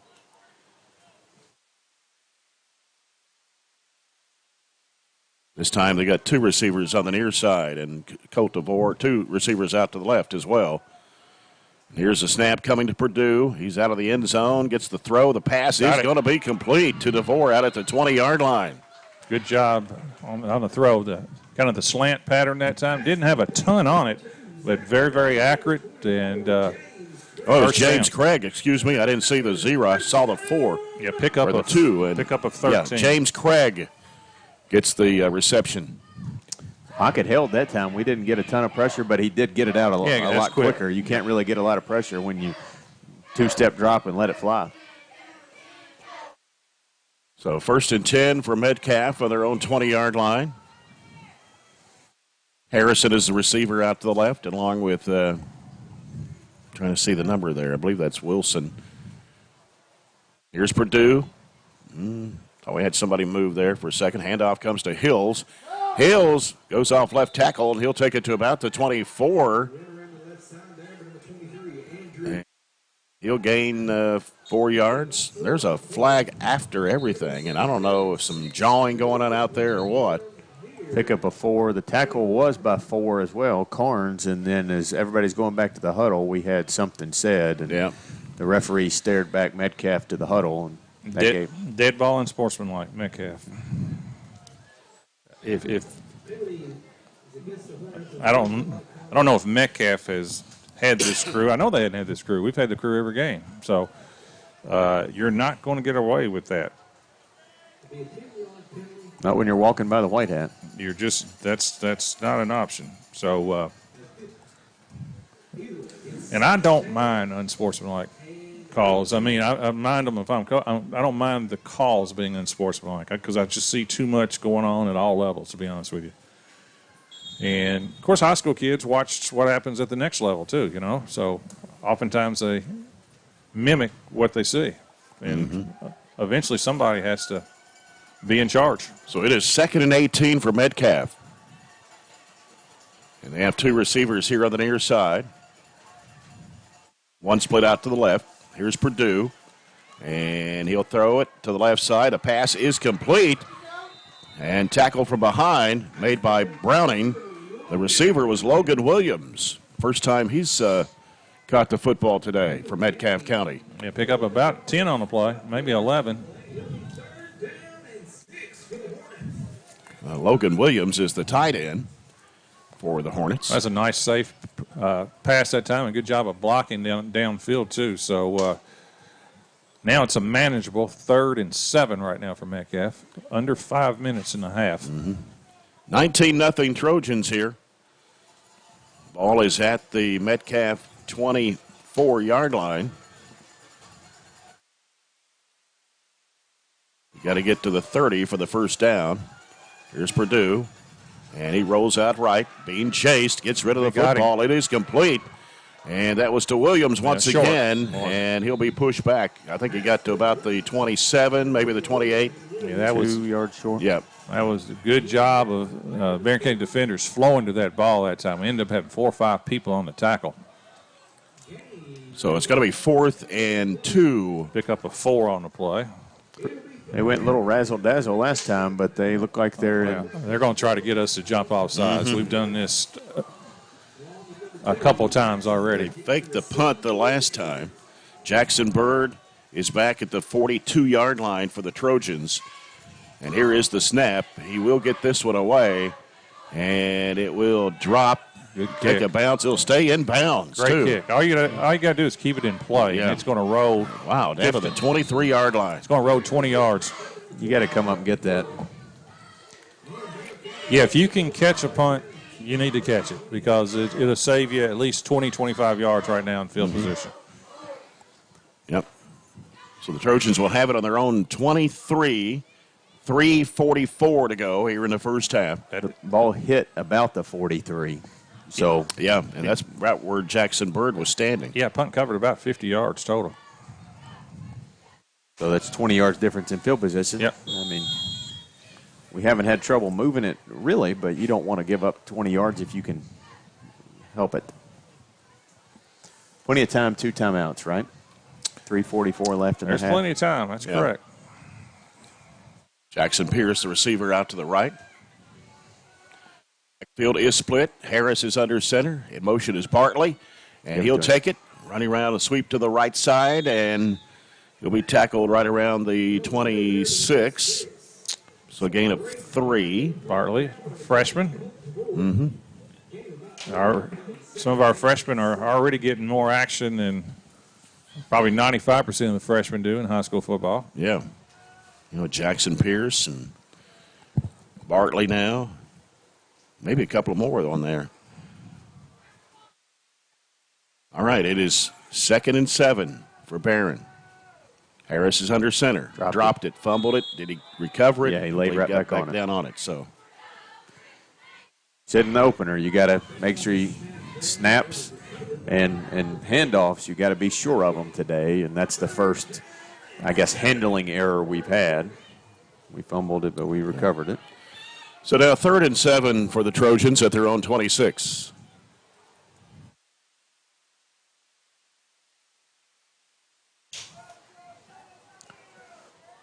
Still got plenty of time on the play clock. Receiver out to the right. Wingback Thomas in motion to the right. On the snap, flag. It's offsides, I think. Offsides, Metcalfe. Makes it a little bit more manageable. 3rd and 2 now. Wait. 3rd and 2 for the Trojans. Ball is now at the, well, let's see. A little bit more, maybe 30. 30. Not 7 minus 5s too, right? Yeah, I think we lost a yard on that. It brings the 3rd and, well, it's legitimately 3 now, but 3rd and 3 brings the run back into play rather than 3rd and 8. Shelton, the receiver, out to the right. Bartley's at the wingback, and here's the pitch over to Thomas. Thomas breaking to the right side of the field, spinning again, and finally going down out of bounds around the 39, maybe the 40. Pickup of 9. Yeah. Well, you can't go to first down. You can't go to Dalen every time. You don't want to wear him out and things like that. But it's right now it's money every time he touches it. 128. So it will be at the 39. Where it's 1st and 10 for Barren. He's got about 20 yards of carry right now and 2 touchdowns. So yeah, you're right. You got to diversify the offense, but when you need a play, he's the one getting it today. Bartley goes in motion right. Harris under center, takes a snap. This time it comes off to Jackson Bird, and Bird trying to go up the right sideline, out of bounds, right around the 47. Pickup of 8. So basically a little end around that time to Jackson. He's another one that kind of gets your heart rate going every time he kind of touches it because he makes big plays. Now we're under, it's 1:29 left. Went out of bounds, so the clock is stopped. And we're going to have a timeout by Metcalfe County. 1:29 to go and a half. Barren County 19, Metcalfe County nothing. Back in 1 minute on WCLU Burgundy 104.7 FM. Go. We've got you. It's a pledge to make sure you're always taken care of. A pledge that Farmers RECC honors each and every day. When it comes to keeping things running smoothly or getting them back on track when they're not, we've got you. Always. Farmers RECC is a Touchstone Energy cooperative, your source for power and information. It's been an amazing 33 years. I've been blessed to have someone by my side that I can count on no matter what. Like 3 years ago when I had that car accident, you really came through for me. So I just want to say thank you, Alan, for being my Farm Bureau insurance agent. Kentucky Farm Bureau, big on commitment. Oh, he's been great too. Our day. 1:29 to go here in the first half. Barren County 19, Metcalfe County nothing. Joe Turner, along with John Butler and Robert Bauer here from Edmonton this afternoon. We need to pick up the first down first. I think we'll go for it regardless. It's 2nd and 2. Still right around the 50, not quite inside Metcalfe territory. Wells and Thomas in the backfield. Receiver out to the right. Bartley's the wing back. Here's Harris. Harris looking, throwing it to the right side of the field to Jackson Bird. And we have flags everywhere. I thought it was pretty good coverage. That was Raiden Wilson. Yeah. They jumped up and knocked it away, but they threw a flag there. Yeah, that was the stop and go trying to get it to Jackson, and he was open. The ball was a little bit underthrown, and I think they're going to get pass interference on Metcalfe. We'll see right here on the replay. No, just kind of missed it that time, but not a lot of ejections from Metcalfe. But anyway, again, it's 15 yards. 15 on Metcalfe. That moves it to the 38-yard line of Metcalfe County with a minute 22 to play. 2 timeouts left. Well, you can still run the ball. Got plenty of time. And field goals is now an option, especially after kicking a 37-year-old. Right. Harris is under center, takes a snap, and he's going to keep it. Trying to bounce to the outside left, and he'll be stopped right around the 35. They have done a really good job of taking that quarterback away right now on the run. Gain of 3. So they actually spotted it around the 34, so a little extra yardage for Briggs Harris. Be 2nd and 6. Be about 50 seconds when we even get to the line. Yeah. Weston Shelton, the receiver, out to the right. Got Bartley and Thomas is in motion to the right. And here's Harris rolling out right. He's going to get rid of the football. It's intercepted. Yep, he read that the whole time. Intercepted by Hayden Harrison. I was watching that at that time. Dalen was kind of floating across, and that safety was just reading that. And as soon as Harris released it, that safety broke on the ball that time. So a turnover by the Trojans with 38.2. Wasn't really much open there. Everybody was floating to the right side. It looked like everybody was kind of on a route at different levels, and just good coverage by Metcalfe, and they get the ball back and legitimately have stopped us twice in a row where we've had pretty decent opportunities. Yeah, we probably should be up 26-0, to be honest with you. Not being able to pick 2 yards up inside the 5 or 6 or whatever. Trojans will get the football to start the second half. Handoff comes to Hills, and Hills picks up maybe a yard. We'll see where they spot it. Not sure. He may not have got a yard. And they've got one play maybe left, unless they want to call their last timeout, and they may not even get that off. I think they're done. I think more bad things can happen than good things right now if I'm Metcalfe. And they're going to go to the house. Go to the locker room at halftime here as time runs out. We come to the end of the first half here at Edmonton. The Barren County Trojans leading the Metcalfe County Hornets by a score of 19-0. The second quarter has been brought to you by CRS Construction. Stay tuned. We got the SCRTC halftime report. It's coming up after this 4-minute timeout. WCLU Burgundy 104.7 FM. Dental health plays a vital role in our overall health. Practicing good dental hygiene is especially important for children. When was your child's last checkup? Riley Dental Group is invested in making sure you and your family have the healthiest smile possible. They understand a dental visit may prompt anxiety or nervousness, but Dr. Riley and his team offer a variety of solutions, including a comforting and friendly visit from Bennett, their therapy dog. Call Riley Dental Group for an appointment, 651-5939. SCRTC Connect is the ultimate Wi-Fi experience. Welcome home to reliable internet from SCRTC, your fiber optic provider. Create a tailored environment that allows you to take control of your Wi-Fi. Simple and intuitive features to keep your Wi-Fi network safe and at peak performance. Sign up for SCRTC Fiber Fast Internet today and download the ultimate Wi-Fi experience to take control of your internet. SCRTC Connect. Southern States and Glasgow knows it's summertime now, but Billy and Lindsay want you to be prepared when the weather turns cold. Hey, Lindsay, it's hot. Well, Billy, you know it won't be that long before folks are needing propane for the heating season. I think it would be great if we could grow our propane business at Southern States Glasgow. We do have great service technicians and an excellent group of guys to deliver propane. Let's do it. Let's grow our propane business. Southern States and Glasgow is your local propane dealer. If you haven't heard, there's a new approach to banking. It's called Kasasa, and you'll find it at the People's Bank. Your free Kasasa checking account offers you monthly cashback rewards. The Kasasa cash checking account can earn you a very high interest rate on your balance. Then link Kasasa Saver, and you'll also get a high rate on your deposits. Grow with Kasasa at the People's Bank in Glasgow, Cave City, and Barren. The People's Bank. Working for you. Restrictions and qualifications apply. Restrictions may vary. Contact the People's Bank for details and to learn more. Have you injured yourself playing a sport or exercising? Sports medicine experts at TJ Regional Health are trained to get you back on the road to recovery, whether you're dealing with sprains, fractures, knee and shoulder injuries, or other common injuries. Our goal is to prevent illness and injury in active individuals of all ages and help prevent future problems to maximize your performance. Find out more at tjregionalhealth.org/rehab. Patients first. Team always. TJ Rehabilitation Services. At Kuzma Family Dentistry, we specialize in changing smiles and changing lives.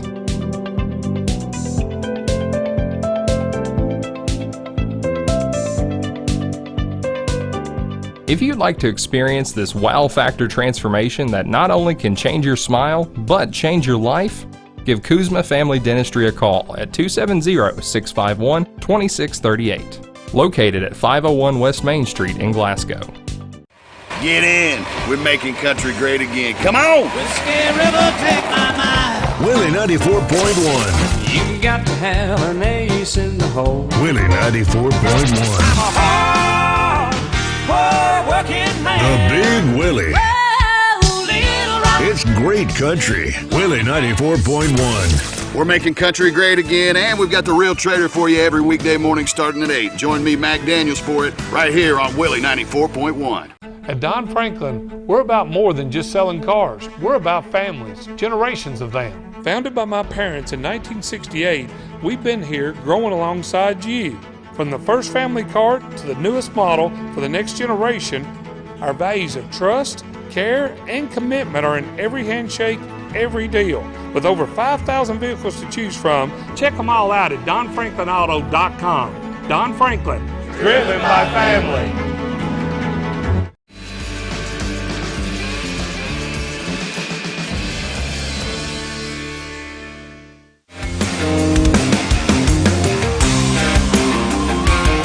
Back to Edmonton, Metcalfe County High School. Jake Turner with John Butler and Robert Bauer. Trojans up 19-0 here at halftime on our SCRTC halftime report. First home game of the season for Metcalfe County here in their new stadium and new turf. And I look at their schedule. They got Campbellsville here at home next week, and then Monroe County here 2 weeks from today, or from Friday night anyway, on a Friday night game. Hopefully the weather will be better next week. Trojans will be at Monroe County next Friday night, and then to Bowling Green for their first district game of the season 2 weeks from last night over in Bowling Green. So we'll be in Tompkinsville next Friday night for that game against Monroe County. Scoring summary for the first half on the SCRTC halftime report. Jacob Dooley, the kicker for the Trojans, kicked a 37-yard field goal with 6:26 to go in the first quarter to give the Trojans a 3-0 lead. And then later, about 3.5 minutes later in the first quarter, it was Dalen Thomas scoring a 52-yard run for the Trojans to make it a 9-0 lead for Barren County. Jacob Dooley stepped in, kicks the extra point at the end of the first quarter. In the second quarter, 10:27 to go in the first half, Dalen Thomas scores his second touchdown of the day and a 38-yard run to give Barren County a 16-0 lead. Dooley's extra point try made it 17-0 Barren. And then 9:16 to go in the first half, it was Jackson Bird tackling player in the end zone for Metcalfe County to score a safety for the Trojans. And that's where we are right now with the Trojans up 19-0. So we take a look at the halftime stats brought to you by McDonald's. All right, for Metcalfe, tough night on the ground, tough day so far on the ground, especially the first half. They rushed it 15 times for, get this, Robert, minus 15. Through the air, total, they were, Metcalfe was 6 out of 10 for 42 yards, no interceptions, no touchdowns. Actually, Purdue was 6 out of 8, but the punter had a throw and another guy had a pass too off of a fake punt. So total yards for Metcalfe first half, 27. Turnovers, they had 1, and that was a safety in the end zone. I assume that goes down as a turnover. They were penalized 4 times for 45 yards. They only had 3 first downs. All right, we had 25 for 194, so much different story offensively for us, but most of that has come on the ground. 17 for 167, led by Dalen, 6 carries for 128 and 2 touchdowns. Jackson Bird had 1 carry for 8. Bartley Braden had 1 carry for 3. Briggs has carried it 4 times for 3 yards. Corbin Wells 3 for 19, and Cameron Gutierrez 2 carries for 6 yards. Passing-wise, Briggs Harris is 1 of 5 for 27 yards. That 27 all came on 1 pass play to Jackson Bird. We have been picked up 8 first downs, penalized 4 times for 30 yards, and we had 1 turnover. That was the interception there to end the half. We did fumble it 1 other time, but recovered. So played well offensively. I thought we had a chance, maybe 2 chances, definitely 1, as you said earlier, to ice the game. The way they moved it, I think 19 is safe, but at the same time, you'd like to be 26, 27-0 here at the half. We do get the ball coming out, and hopefully we can punch another score or 2 on the board here pretty quickly to leave no doubt. All right, that's our SCRTC halftime report and our McDonald's halftime stats. When we come back, we'll take a look at all the other fall sports going on at Barren County High School. Trojans up 19-0 over Metcalfe County. We'll be back in 3 minutes as this is Trojan football on WCLU Burgundy 104.7 FM. Score big this season with Glasgow EPB Fiber Internet. Looking to upgrade your connection? Then add whole home Wi-Fi for only $5 a month with 24/7 Glasgow EPB service support included absolutely free. Don't fumble your home's internet connection. Make the big play and switch to the winning team at the Glasgow EPB. Sign up for service today at glasgowepb.com/fiber. DTS is a non-emergency medical transportation service offered in Barren and surrounding counties. Drivers endure rigorous training before attending their first call to ensure all proper procedures will be implemented. And transporting individuals from one destination to the next is only a part of the mission. DTS desires to make the disabled, the aging, the down on their luck feel seen and loved. If you are a caretaker or work in the medical field and want to know more about DTS, visit DTS-KY.com. Growing up is realizing that everyone who told you to eat your breakfast when you were little was actually eating this for breakfast. It's your turn to take your place at the breakfast table and savor the taste of culinary independence with freshly toasted bagels at McDonald's. Indulge in the breakfast you've always wanted and start the day off the right way, your way. Ba-da-ba-ba-ba. At Kuzma Family Dentistry, we specialize in changing smiles and changing lives.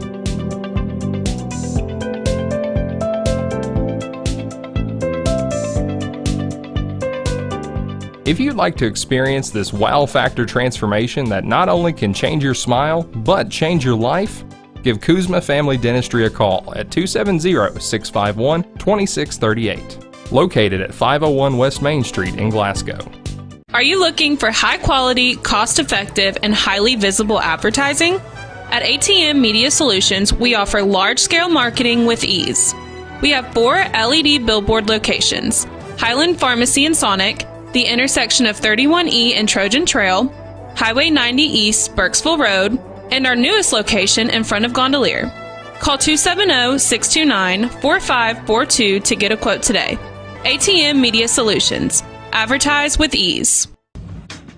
Mow, dig, haul, trench. The reliable Kubota BX Series subcompact tractor is highly capable. A smooth hydrostatic transmission makes for easy operation and versatile attachments that help you handle the job. The Kubota BX Series is the #1 selling subcompact tractor in the U.S. Talk to your Kubota dealer to schedule a demo. Your local Kubota dealer is J&J Sales on the corner of West Main and Reynolds Road in Glasgow. 2-0 over Metcalfe County here at the break. Of course, last year the Trojans won pretty handily, 54-14. And 2 years ago it was 30-0. And we mentioned Metcalfe County competes in 2A. They have district teams Monroe, Clinton, Greene, and Somerset. They have 10 seniors on their roster this year. Time to look at some other fall sports going on at Barren County High School. John, you got the complete wrap-up right there. I do. We'll start with, we'll go backwards. We'll start with last night, volleyball. Barren County defeated Franklin Simpson 2-1, 25-12, 19-25, and 25-20. JV also defeated Franklin Simpson. On Thursday, boys soccer district action, Warren East defeated Barren County 7-2 in boys soccer. In girls soccer, Barren County defeated Monroe County 5-0. Volleyball on Thursday, Barren County defeated Butler County 2-0, 25-18 and 25-13. And the freshman JV also won. Boys golf on Thursday, Metcalfe County and boys defeated Barren 167-171. Cam Pippin led the way with 41. J.P. Ross 41, Jay Houchins 41, Cam Combs 44, Peyton Jones 46, Kate Hardy 47, and Lincoln Zala had a 57. In girls golf on Thursday, Barren County defeated Hart County. Individually, Chloe Witcher, who's just having a tremendous year, 37. Lucy Zala, good score for her, 39. Allie Spillman, 45. Carden Kinslow, 46. Rayleigh Terry, 51, among an assortment of players. And in JV football on Thursday, Monroe County defeated Barren 22-16. And then last Tuesday, girls soccer, big win for Glasgow. They defeated Barren 3-1 in district action. And JV and Glasgow tied. And in volleyball, Barren County defeated Glasgow. Big win for the Trojanettes in the district game, 3-2 over Glasgow, 25-17, 25-21, 15-25, 17-25, and came back and won the fifth set, 15-11. And the JV also defeated Glasgow in volleyball. Not sure if they played today or not because of the elements, but boys golf was supposed to play at the Bowling Green Invitational today. It's probably playable. I don't know if it's dry in Bowling Green. Probably. Yeah, you can play in this. Okay. You can play in this weather. Girls golf at Central Hardin. Same thing. Girls soccer at Central Hardin today, and cross country at the Panther Prowl Relay in Owensboro. Yeah, that's sport is just now. Cross country is just now kind of getting going right now. Yeah. Monday, boys golf's at Greene, boys soccer's at Russell County, JV football hosts South Warren, volleyball team hosts Edmonton County. Then Tuesday, boys and girls golf will host Glasgow, girls soccer at Allen County, Scottsville, volleyball host Warren East. Then Thursday, boys and girls district golf tournament at Park Mammoth. And the boys soccer will be home against Allen County, Scottsville, girls soccer at Warren East, and volleyball host Hart County next Thursday. On the Jamie Bewley Bird Barren County Judge Executive Scoreboard, we got a score from this afternoon. All right, let's hear it. Rowan County 13, Bath County 6. Rowan County. Now, Rowan County, that is Moorhead. It is Moorhead, yes. Does anybody know the county seat of Bath County? Should know that. I've been through Bath County before. What is it? I don't know. Oh, you don't know? You're asking me. I don't. I thought maybe you knew that. Oh, okay. I do not know. We'll have to Google that and find out. But Rowan County beat Bath County 13-6. And in games last night, we mentioned in the pregame, Glasgow beat Monroe County 14-3, Hart County 62, Caverna 14. Warren Central beat Allen County Scottsville 34-13. Warren East shut out Central Hardin 40-0. The game was called in the third quarter because of the weather. Scott County gave Bowling Green their third straight loss, 35-28. South Warren 33, Greenwood 19. Also, Franklin Simpson beat Lexington Lafayette 35-7. That game was called in the third quarter too because of weather. Logan County 45, Russellville nothing. Muhlenberg County 30, Edmonton County 25. Adair County beat Casey County 55-14. Taylor County 20, Meade County 0, Butler County 52, Todd Central 0, Greene County 48, Covington Homes 12, McCreary Central 34, Clinton County 20, and McLean County beat Grayson County. Grayson County, a new team on the Trojan schedule in district play. Grayson County falls to McLean 24-7. And the county seat of Bath County is Owensville. Owensville, okay, yeah, that's right. Yeah, you're right. I've been through there before, but just couldn't remember the county seat. I think it's actually on the interstate when you're driving through there. It is. You see the sign, Owensville. Right. But, one other game playing today at 2 o'clock, Campbellsville at Russell County. That game about 45 minutes from start time. Campbellsville, one of the top 3 teams in single A. Yeah, and Metcalfe's got them next week here. That'd be a tough one for Metcalfe. One thing Campbellsville can do is they can score. And that's something Metcalfe's struggling with right now. Mm-hmm. Well, we're about a minute and a half away from the start of the second half or third quarter. Sponsored here for you by Hatcher and Sadler Funeral Home. Got Kentucky and Ole Miss. Kentucky and Ole Miss. Later on this afternoon. Yep.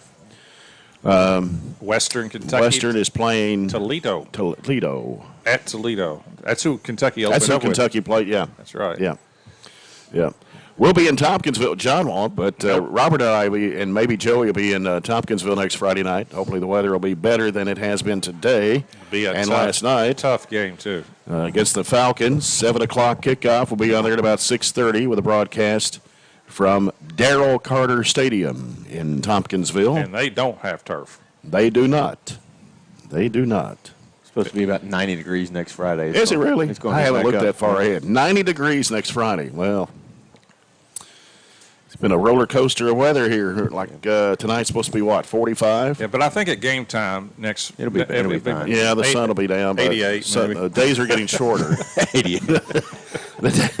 The days are getting shorter, as you can tell when the sun goes down to what, 7:10 now is the sunset. What are the betting odds that you two will somehow find a way to a barbecue place in Monroe County? More than likely. I don't know if there's any barbecue open down there.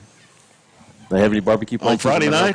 Guarantee. Just a matter if they're all open on Friday night. It's just a matter if they still have any. They may have already run out. By the time we need to get over there early then. Get our 4:15 barbecue time or 4:30.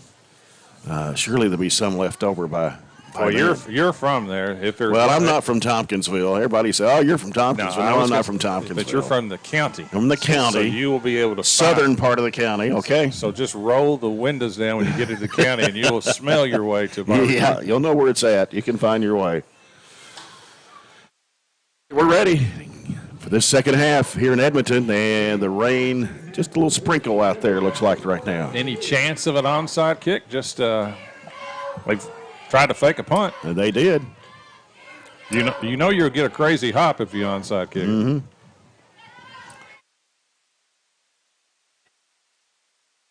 Here it is. Okay. Yep. Onside kick. Yep. We do. Covering it up there. Who was that? I didn't see the number. That's it's Gutierrez. He's had a heck of a game. Yep. So the Trojans will have it at their own 43-yard line. Why not? They've stopped us the last 2 times. Field position-wise, pretty decent field position. So we've got to punch it in and kind of get this one over with, if you will. Do you know it's supposed to be sunny all next week? Yeah, rain's done. Rain's done. We're back for the next 10 days, actually. Yeah. Now, my weather app is showing 81 degrees next Friday. Got to get a new app. Okay. Here we go. It's Briggs Harris as he hands it off. It is Corbin Wells spinning, going down right at the 50-yard line. Gain of 7. Gain of 7. Kind of how we started the game that way. Big hole that time by Corbin. Just underway, second half. This Hatcher and Sadler Funeral Home third quarter from Edmonton. I think we tried to diversify, make it a little complex when we didn't have to, the offense there towards the end of the first half. Now let's see if we can just get back to running the football and moving the ball. Mm-hmm. Backfield is split. Got Bartley and Wells back there. Bird's the receiver out to the right. Thomas at a wing back. Receiver on the left. Now he moves to the tight end spot, Jackson Bird. Long count here is Briggs Harris. He'll hand it off to Thomas, and Thomas breaks his way through, still going on his feet, and stood up there right around the 45. That's just great strength that time by Thomas. There was enough for the first down. Not much of a hole that time, and he just muscled his way for a first down. His yards after contact today have been significant. You know, last week was his first week back, and and I don't think he had a whole lot of practice time or whatever either. And you could just see he's got a lot more strength and explosiveness and so forth than he had last week. Now, listen, I mean, Glasgow defensively is really, really good too. But you could just kind of see with Dalen so far. Bartley in motion right, rolling out right. Here's Briggs Harris. He's looking. He's going to throw. It is intended for Weston Shelton. He got it. Shelton breaking away and almost took it in with a touchdown. He got nailed from behind. And that is Shelton's first game. That was a great pass, too, by Briggs. That was a post pattern that time. He actually had a couple people open, and, boy, he hit Shelton right in stride. 43. Robert was talking about before the game off air that Shelton, he's a really good athlete, too, and, boy, he had his person beat. Right at the 2-yard line. First and goal from the 2 for the Trojans. Let's don't mess around and let's put the ball in the end zone. Got Thomas and Wells in the backfield. Here's Briggs Harris, hands it off to Wells. Wells spinning around and going in. Touchdown, Barren County. Great job. And most of our offensive linemen were halfway through the end zone, too, that time. But good job that time by the line, and good job that time by Wells. And that's exactly how you want to start the second half, with the lead. Take it and just go down there and score. Make it 25-0 now. Barren County, 9:58 to play here in the third period. Jacob Dooley trying to stay perfect at extra point tries today. Had a 37-yard field goal in the first quarter. Here's a snap. Oh, it slips on the ground, and picking it up is Esters. And Esters, he loses the handle on it. And run it back. Wow. Well, you can't. The ball was wet or what? You can't in this level. You can in other levels. You can pick it up and actually score, but not in high school. Yeah. But, the ball kind of dribbled back there that time. I don't think the snap was great. So 25-0. A little low. And that is another touchdown brought to you by Riley Dental Group for Barren County to make it a 25-0. But Weston Shelton got that play going. It could be one of our qualifiers for play of the game or hustle of the game. right now is Jackson Bird tackling the Metcalfe County player in the end zone for a safety. I think the rain is about stopped. And it was supposed to stop close to 1:30. Yep, it's really lightened up. Mm-hmm. I don't see near as many umbrellas that are out. Nope, not as many. 25-0 Trojans. Trying to get their second win of the season in 3 starts before heading to Monroe County next Friday night.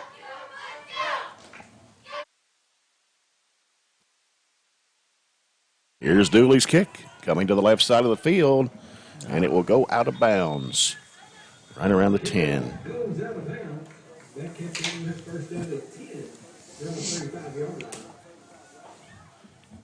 9:58 to play here in the third quarter. 25-0 Barren County. And Jordan Harris not playing today due to injury. Caleb Reese is out due to sickness. I don't know if we had anybody else out today or not, but good to have Weston Shelton back, that's for sure. Yeah, we saw that on that last drive. Mm-hmm. Big catch. And our instant replays are brought to you by the Glasgow Electric Plant Board. All right, follow it up here with a stop.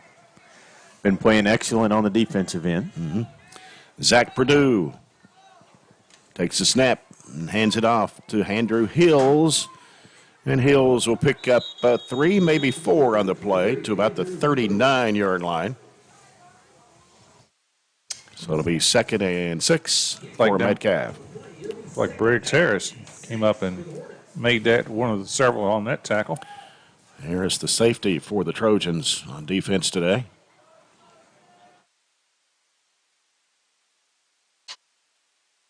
Ball is at the 39.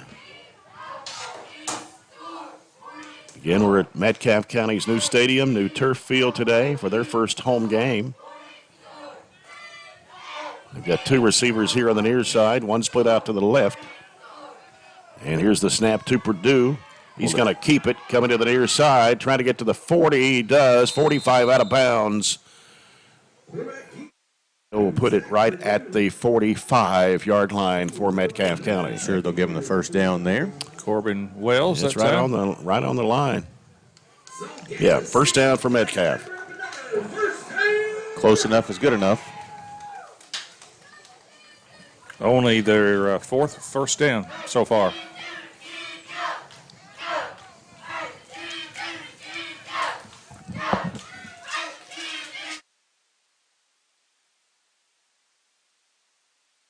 And Harrison, a receiver, out to the left side.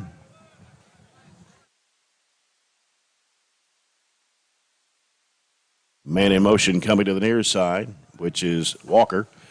And there's the handoff to Hills. Hills trying to bounce to the left side, but he is tackled for a loss. Good play, Jackson Bird. Yep, in the backfield. Hills is shaken up a little bit. Yeah, he's trying to get himself back up, but he is struggling. Now he's up and hobbling. Ankle that time on that tackle by Jackson. Looked like his ankle may have rolled underneath him. Loss of 2. And he's headed toward the sideline on his own, but he is hobbling.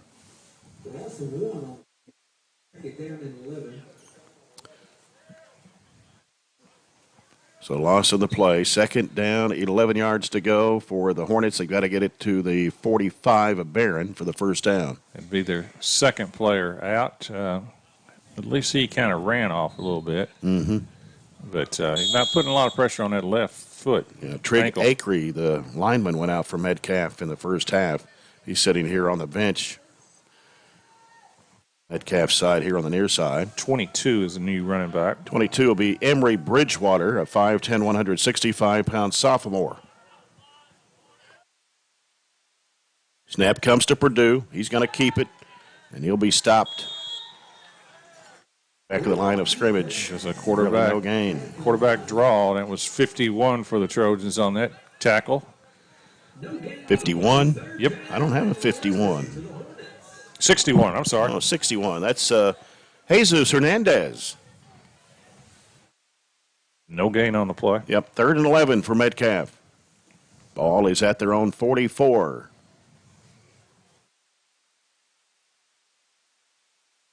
Just under 8 minutes to play here in the third period. 25-0, Trojans.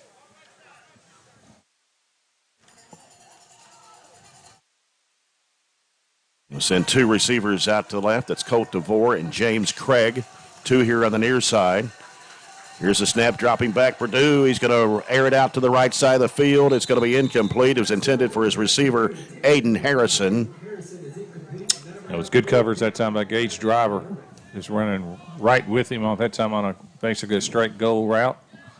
So 4th and 11. We'll see. It looks like Metcalfe has sent their punt team in. Yep, Colt DeVore, the punter. They have struggled on snaps so far. Jackson Bird for the Trojans back at the 25.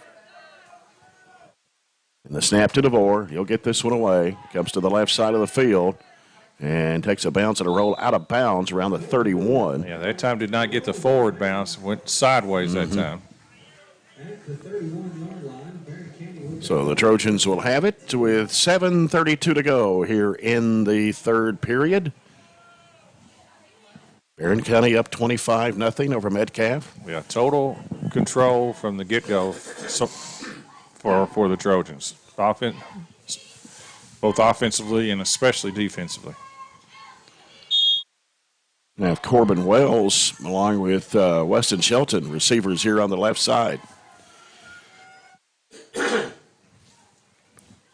Out of the gun is Harris. In motion, Jackson Bird to the left. And Harris is going to keep it. Runs it to the left side, breaks through the 40 up to the 45-yard line. A first down for the Trojans. That's quarterback draw that time by Briggs Harris. And good job of blocking that time because Briggs really wasn't touched till he got to the linebackers. So a pickup of close to 12-13 on the play. Best run of the day for the quarterback.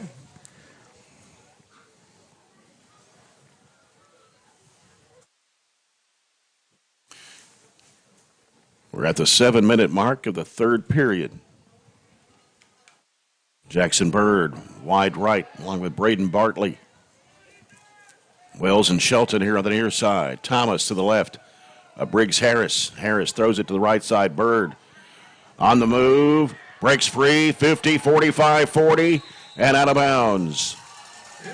I thought, to be honest with you, we were fortunate to not get called for some type of motion that time. I didn't even think we were set on the outside, but no call, which we'll take.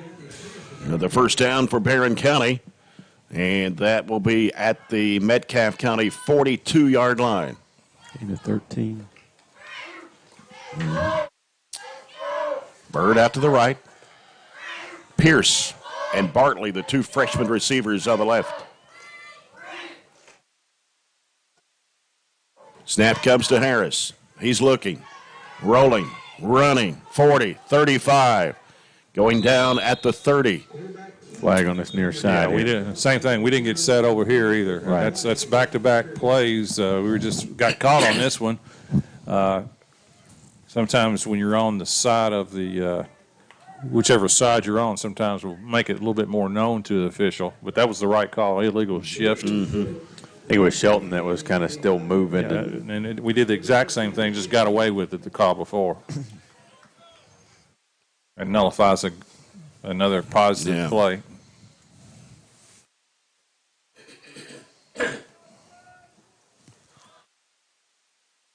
And we'll put it back at the 47. That'll be 1st and 15 for the Trojans. Three receivers on the right. Handoff. Thomas. Thomas breaks a couple of tacklers. And then down at the 41. A gain of 5 on the play. So it'll bring up 2nd down and 9. How many yards do you have, Roberts? About 150? 139. 139, okay. And didn't have 10 carries, though, yet. No, he's just that's his 8th carry. Okay. So still pretty good average. Just under 6 minutes to play now in the third period. Barren County 25, Metcalfe County 0. It's 2nd down and 9 at the Metcalfe County 41.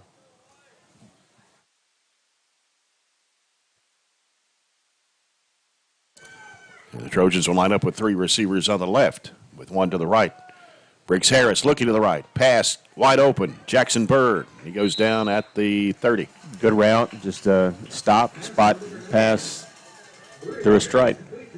Yeah, it's a good throw that time by Briggs Harris. He had plenty of time, stepped into his throw, and strike to Jackson Bird right down the sideline. Gain of 10, first down.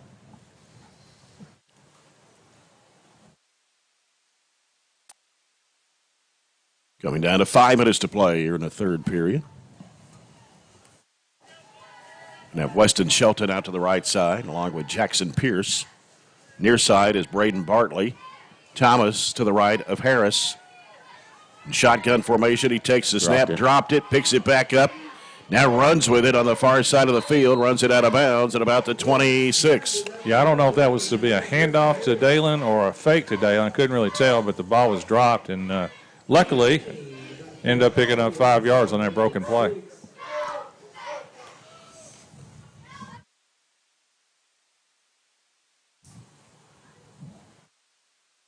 Second and 6 for Barren at the 27 of Metcalfe County.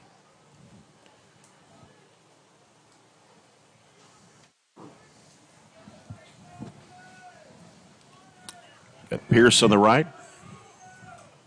On the left side, Bartley. Now Shelton getting lined up in a wide receiver spot. Thomas to the left of Harris. And the handoff is to Thomas, bouncing out to the right side, breaking through, still going, still on his feet, cutting back left. He's going to be in. Touchdown, Barren County. Good job. Tell you what, when he gets his shoulders square, he is so hard to stop that time. 27 and a touchdown. And just a good job again blocking on the right side, and just a good block down the field that time. In the last 15 yards, a couple broken tackles, and when Dalen gets close to the goal line, he's hard to stop. That's his third touchdown. 52-38-27. I think he's a strong candidate for player of the game. I would think so, yeah. Jacob Dooley now for the extra point. Ball is down. Here's the kick. It's up, and this time it is good. And so the Trojans now with a 32-0 lead over Metcalfe County with 4:37 to play here in the third quarter. Not quite the running clock, but the game is well over. Well, I think, from the Trojan perspective, Coach Myers in particular has to be, I think, extremely pleased after coming off the loss to Glasgow, in which, like I said, I didn't think we played bad, but it just, when there's 30 penalties in the game, it's just kind of hard to get a really good sense of what the heck's going on, other than Glasgow defensively was super, and we didn't get a lot of going offensively. I think that's very fair to say. And to come back now 8 days later and with this performance, I do think it's something we probably desperately needed, because we didn't score a ton of points the first game. No, he only scored 12. 12. Yeah. Probably had some more opportunities. Yeah. So to get this, and because the next 2 games, Monroe and Bowling Green, will be very, very difficult games for us. At Monroe and at Bowling Green. Right.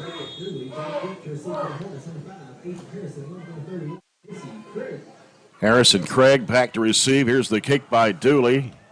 And caught at the 10. Bringing it upfield, 15, trying to get to the 20. Going to be stopped just shy of the 20. Good hit. Was that Harrison? That's Jackson Pierce on the hit. 31 was the that's Jesse Craig. Yeah. Jesse Craig. Jackson Pierce, another freshman. What a big hit that time for the Trojans. Squared him up.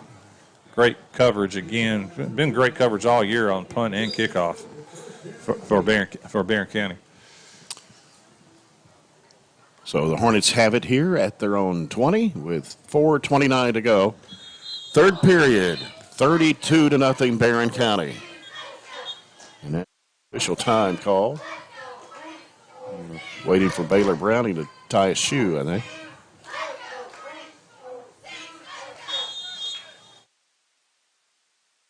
See who the new tailback is. I think it's 22. 22 for Metcalfe. That's Emory Bridgewater.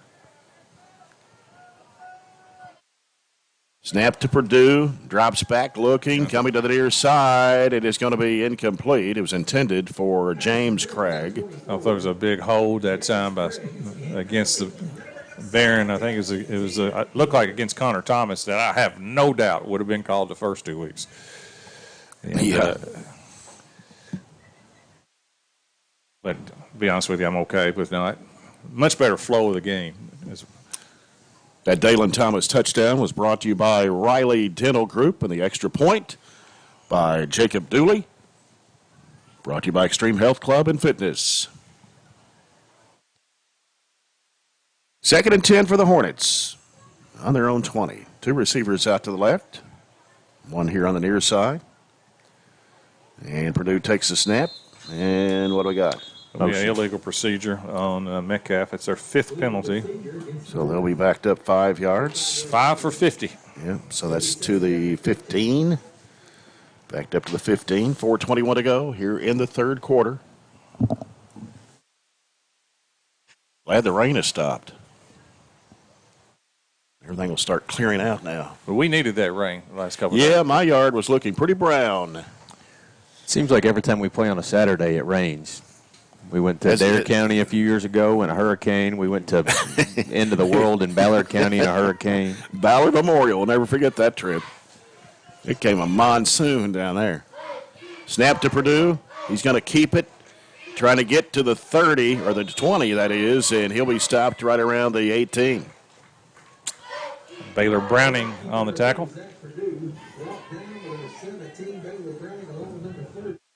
Gain of about 3. So they actually place the football on the 19-yard line, so 3rd and 11. A little surprise, 23, who started running back, Andrew Hills, was back in on that with the score 32-0. Yeah, and he's limping. You can tell it. Tough games coming up. I'm a little surprised. Yeah. They pulled him out immediately. So here's Purdue with 3 receivers to the left. And he is in trouble with a big sack at the 5. Connor Thomas that time just blew by the tackle for Metcalfe County. It's at least the 2nd one, right? Yes. Loss of 10 on the play. So that ball will be on the 9-yard line. That's our 3rd sack, and this is a tough punting position for Metcalfe, especially with some of their problems with the snap. And I think Metcalfe's shorter player, too. Yeah. Got plenty of time, 15 seconds on the clock. They have to punt it out of the end zone. Here's the snap. It's DeVore. Oh, it's low. Yep. Very low punt. And I think we just got blocked into it. Got blocked into it. Should be Metcalfe. Maybe Metcalfe's there's the flag. ball. Yeah, there's a flag. Maybe Metcalfe's ball hit one of our players. Nobody has signaled anything, so maybe it missed us. But we had a tough angle at. Yeah, it was number 3 for Barren. That was Weston Shelton trying to block, and maybe it's the Metcalfe County guy that hit it. I don't know. It's just nobody is saying anything. It's going to be a hold on Barren, and that was the hold on Shelton. Barron's ball. Yeah. So 2:22 left to go here in the 3rd, with a 32-0 lead for the Trojans, and have the football at Metcalfe's 48-yard line.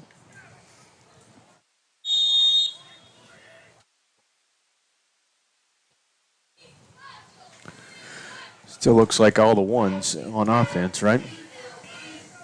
Yes.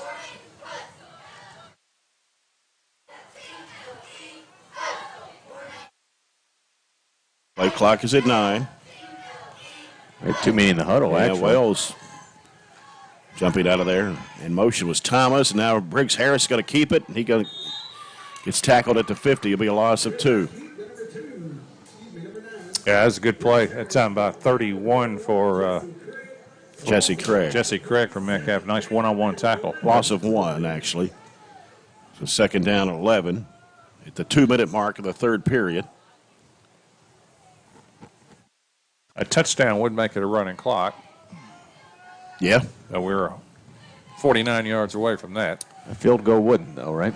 Field goal would not. That'd be 35. 36. It'd be 36. 36 in football, Yeah. 35 in basketball. Yeah, I wish it'd be, the same in both. Briggs Harris trying to bounce to the right side and tackled from behind at the 43. Again, kind of a low snap out of the shotgun that time and kind of dribbled back. Briggs did a good job of basically catching that like a ground ball in baseball. So third down and about 7 minutes, 17 left to go in the third.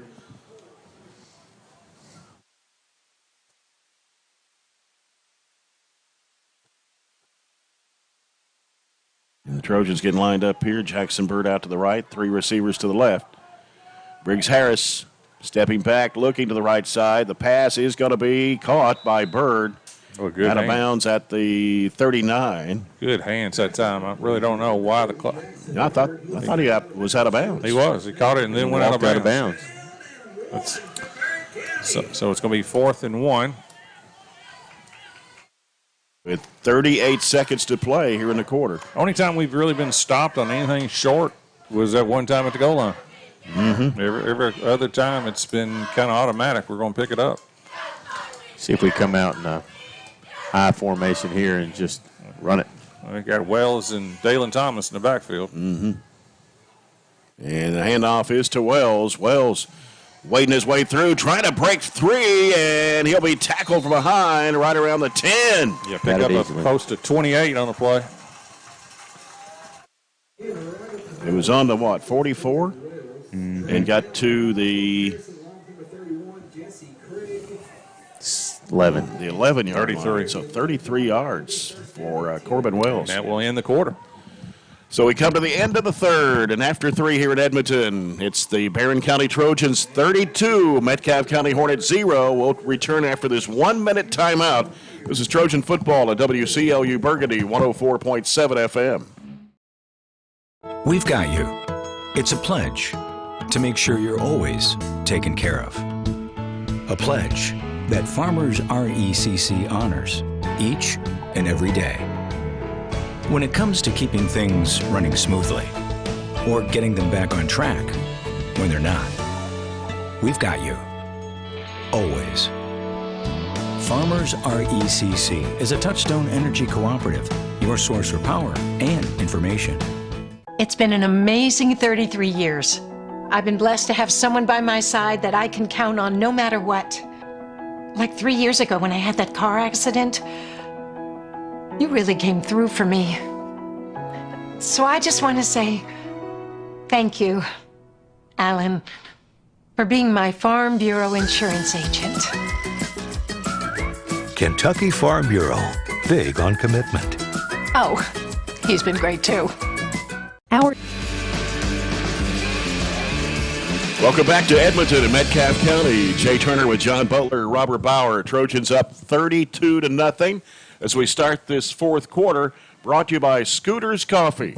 Trojans have it at the Metcalfe County 11. It's 1st and 10.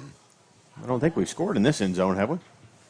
I don't think so. Kicked a field goal, but all of our touchdowns have been in the north end zone. Yep. Thomas comes in motion. There's the handoff. It is Wells. Nope, it's coming to the left side. And Bartley faked us out, and Bartley trying to keep it on his feet and dives in. What an effort. Leaned in for the touchdown. The freshman running back, Braden Bartley.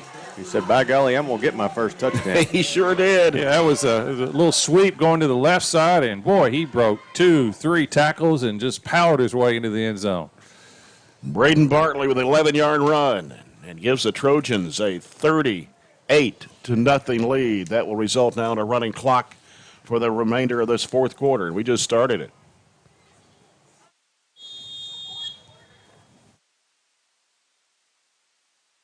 Jacob Dooley for the extra point try.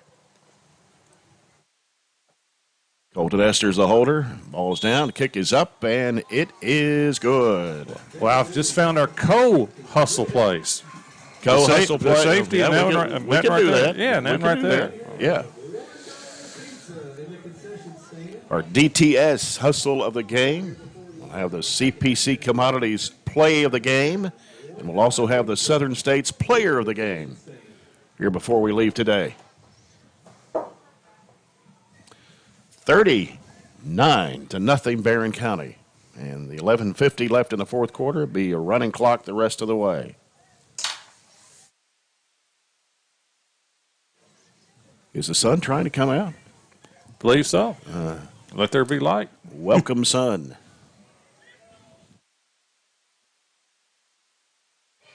Jacob Dooley kicks off from the 40.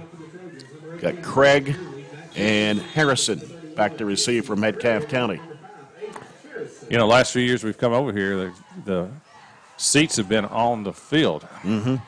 End over end, caught at the 8. It's Craig on the kickoff return up to the 30, 35-40, 45-50, 45, and out of bounds around the 40-yard line. It looked like we had a lot of new players in there. I believe so. I didn't recognize. See a lot of I didn't recognize more fresh shirts in there. It was 29 that time for Barren. It just ran him down right there. Andrew Neville, the freshman. Yep. And a good hustle that time by Andrew, but that was that kind of our. You're supposed to have outside containment, and whoever's on the outside just got sucked in the middle of the field. And boy, there was a lot of room. Luckily, they didn't score.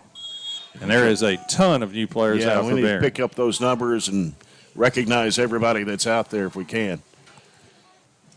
Purdue in pistol formation with his running back. He pitches it over there to Bridgewater. And Bridgewater tackled at the 35. That was 22. That was the runner. Yeah, Bridgewater. Number 5 for the Trojans on the tackle. That is Gavin Miner. All right, another freshman. Only a 1-yard gain. Is that right? Yeah, there was a flag. There's a flag. Okay. Yeah, okay. They're actually going to back it up. It's on Metcalfe, right? All right. 10-yard loss. I'll give you some numbers, Jay. Give me the numbers. I'll give you the names. 41. 41 is Jackson Stefano, a junior. 74. 74, Hudson Kraft, a sophomore. 28. 28 is Ethan Vincent, a sophomore. 6. 6 is Braden Barton. Yeah, okay, yeah, he's been in. Yeah. That's all I can tell right now. 67. 67. That is Jackson Williams, a junior. See, Shelton's still in there. Bartley's still in there. They're all freshmen. And here's the Purdue. The throw is low.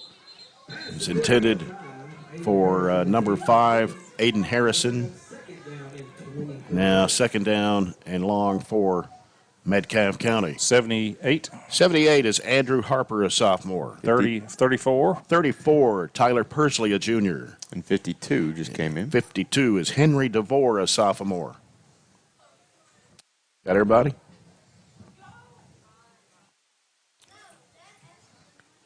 Probably close. There may be one we missed.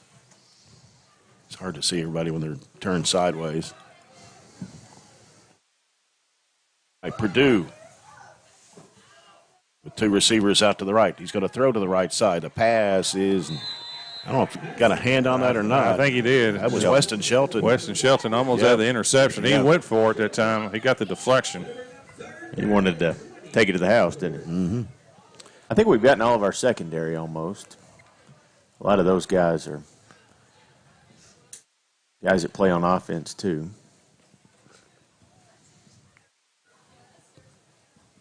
I believe that's... You got 34? Yep. Yeah, that was Tyler Pursley. Okay. I think we got everybody. Metcalfe with 2 receivers out to the right, one to the near side. Bridgewater lined up in pistol formation behind the quarterback. And Purdue will throw. The pass is going to be tipped away. Weston Shelton got another hand on that one. He almost tipped it too well. He tipped it up, and the receiver still had a little bit of a chance at it. Brings up 4th down now for Metcalfe. 7:45, the clock running here in the 4th. Barren County 39, Metcalfe County 0. We'll see some probably new numbers on the offensive side, too. when you bring, like we talked about earlier, you just bring your travel squad or not everybody. There's a lot of people that have to play both ways. Yeah. Here's DeVore, Colt DeVore, the punter. And that gets a roll all the way down inside the 10, down about the 6. I'd say you'll see a lot of new Trojans on offense, so it's not a great place to take over. No. Who is the backup quarterback for Barren? Well, it's either going to be Esters or Crawford. Mm-hmm.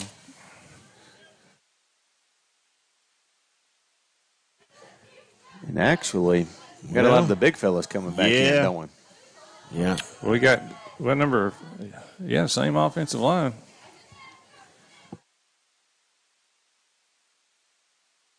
They have a majority of them there. Different. Yeah, I think we've got about everybody in on the starting. 54's on the line. 54. That's Sean Brody. Yeah. Get Gutierrez and Minor in the backfield and 8 under center there. 8 under center. That's Jackson Pierce. Yeah, Pierce is the quarterback right now. Not a whole lot there on that play. That was, I think, Minor. They got the ball. Gavin Minor, freshman. With the amount of people that we brought, only 38, I don't know how many backup offensive linemen we brought. But maybe, yeah, because we changed defensively everybody. These are some of the same offensive linemen, though. Now Jackson Pierce is the quarterback. Got a couple. Gavin did. It is 2nd down and 8 for Barren. They're on 8. Bartley goes in motion left. And the handoff. Gutierrez. Got a couple more. Cameron's a sophomore for the Trojans. Oh, we gave him 3, actually, didn't they? Yeah. Moving about 3 yards. The 3rd down. Is it third? Yes, 3rd down and about 4. 5 minutes left in the game. Quick 4th quarter with a running clock. Greatest invention in sports is a running clock. Yeah. No matter what side you're on, you've got to be for that, yes. right? Mm-hmm. Pierce under center. Backfield is split. Bartley in motion near side. And they kind of ran into each other there. And Pierce gets rid of the football. It is going to be incomplete. Intended for Gutierrez. Yeah, that's a little dangerous. That ball hung up a long time. So 4th and 4 for Barren County.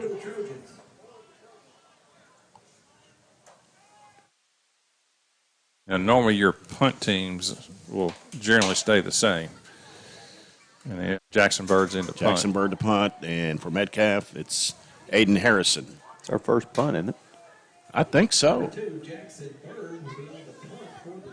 He's going to have to punt it out of the end zone. Harrison's back up here at the 45. Here's Bird's punt. It's going to take a high bounce, stops, and then rolls down to the 48. Good job from the middle of your end zone. So Metcalfe has it on the Barren 48 with 3:28 to go in the game. And this should be the last possession of the game. With the clock rolling, it's barring a turnover. New quarterback for Metcalfe, looks like. They're talking to number 6.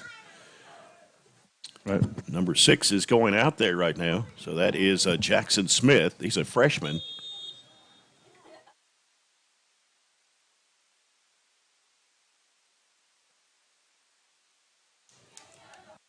DeVore to wide out spot. Got a receiver here on the left side, which is Sebastian Williams. And there's the handoff. Oh, big hit. Big hit right there. That was number 74. 48 for Metcalfe. Ethan Rakes And Hudson Craft on the tackle. Hudson Craft. No gain. 2nd and 10 with 2:25 left. Right now, Metcalfe is still minus 13 on the ground.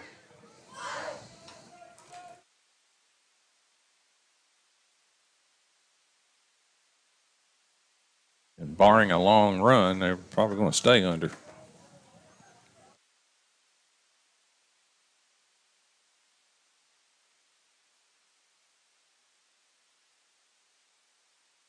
It's a snap to the new quarterback and the handoff to, is that 31? Yeah, it is 31. That's Jesse Craig. Yeah, it may have been a face mask there. It looked like there's a possible face mask on the Trojans. Yes.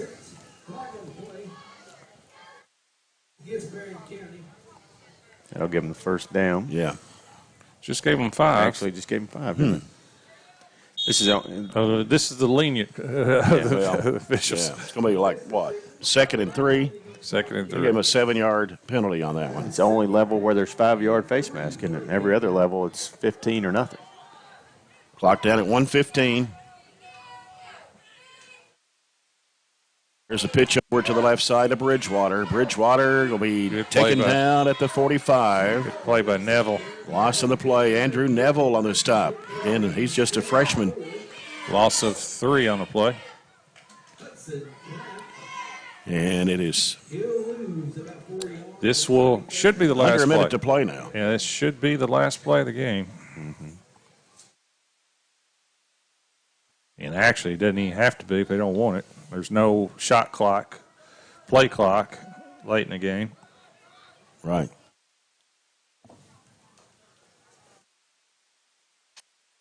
Snap and fake pitch over the, missed a tackle right there. The throw is incomplete. It's intended for James Craig from Jackson Smith, the freshman backup quarterback for Metcalfe. And that will do it. Yep. And Barren County will win it with a shutout here this afternoon over the Metcalfe County Hornets. The Trojans 39, Metcalfe County 0. Trojans will improve to 2-1 on the season. Metcalfe County will fall to 1-2 on the year. We'll come back with our post-game coverage brought to you by TJ Regional Health.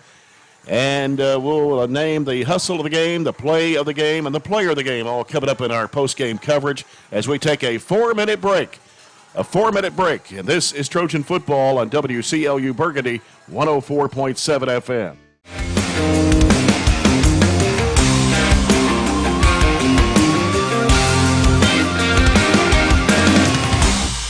Dental health plays a vital role in our overall health. Practicing good dental hygiene is especially important for children. When was your child's last checkup? Riley Dental Group is invested in making sure you and your family have the healthiest smile possible. They understand a dental visit may prompt anxiety or nervousness, but Dr. Riley and his team offer a variety of solutions, including a comforting and friendly visit from Bennett, their therapy dog. Call Riley Dental Group for an appointment, 651-5939. I just did it, but I waited way too long. Trust me, it's about time you left cable TV behind and started saving with MyStream TV from SCRTC. Already have TV with SCRTC and you still have cable boxes and wires everywhere? Talk to SCRTC about MyStream TV and compare it to your current service. The best thing about MyStream TV, you'll save money and get up to 1 gig symmetrical internet. Visit scrtc.com and click on the MyStream TV logo at the top to start saving on cable today. Southern States and Glasgow knows it's summertime now, but Billy and Lindsay want you to be prepared when the weather turns cold. Hey, Lindsay, it's hot.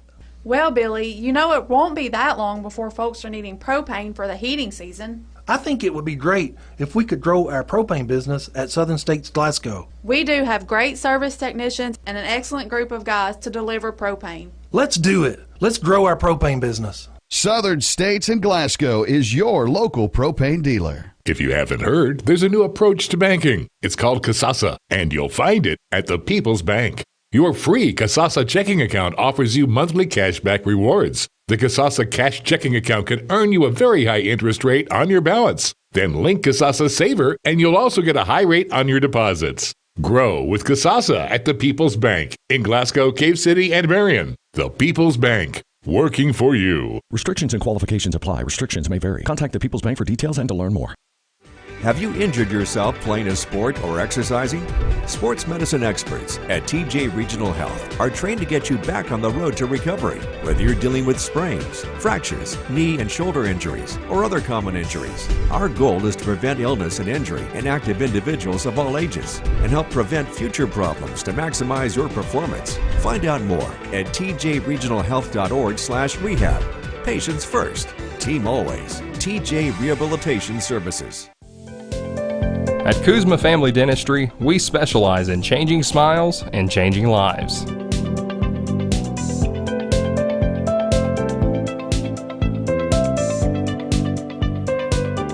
If you'd like to experience this wow factor transformation that not only can change your smile, but change your life, give Kuzma Family Dentistry a call at 270-651-2638, located at 501 West Main Street in Glasgow.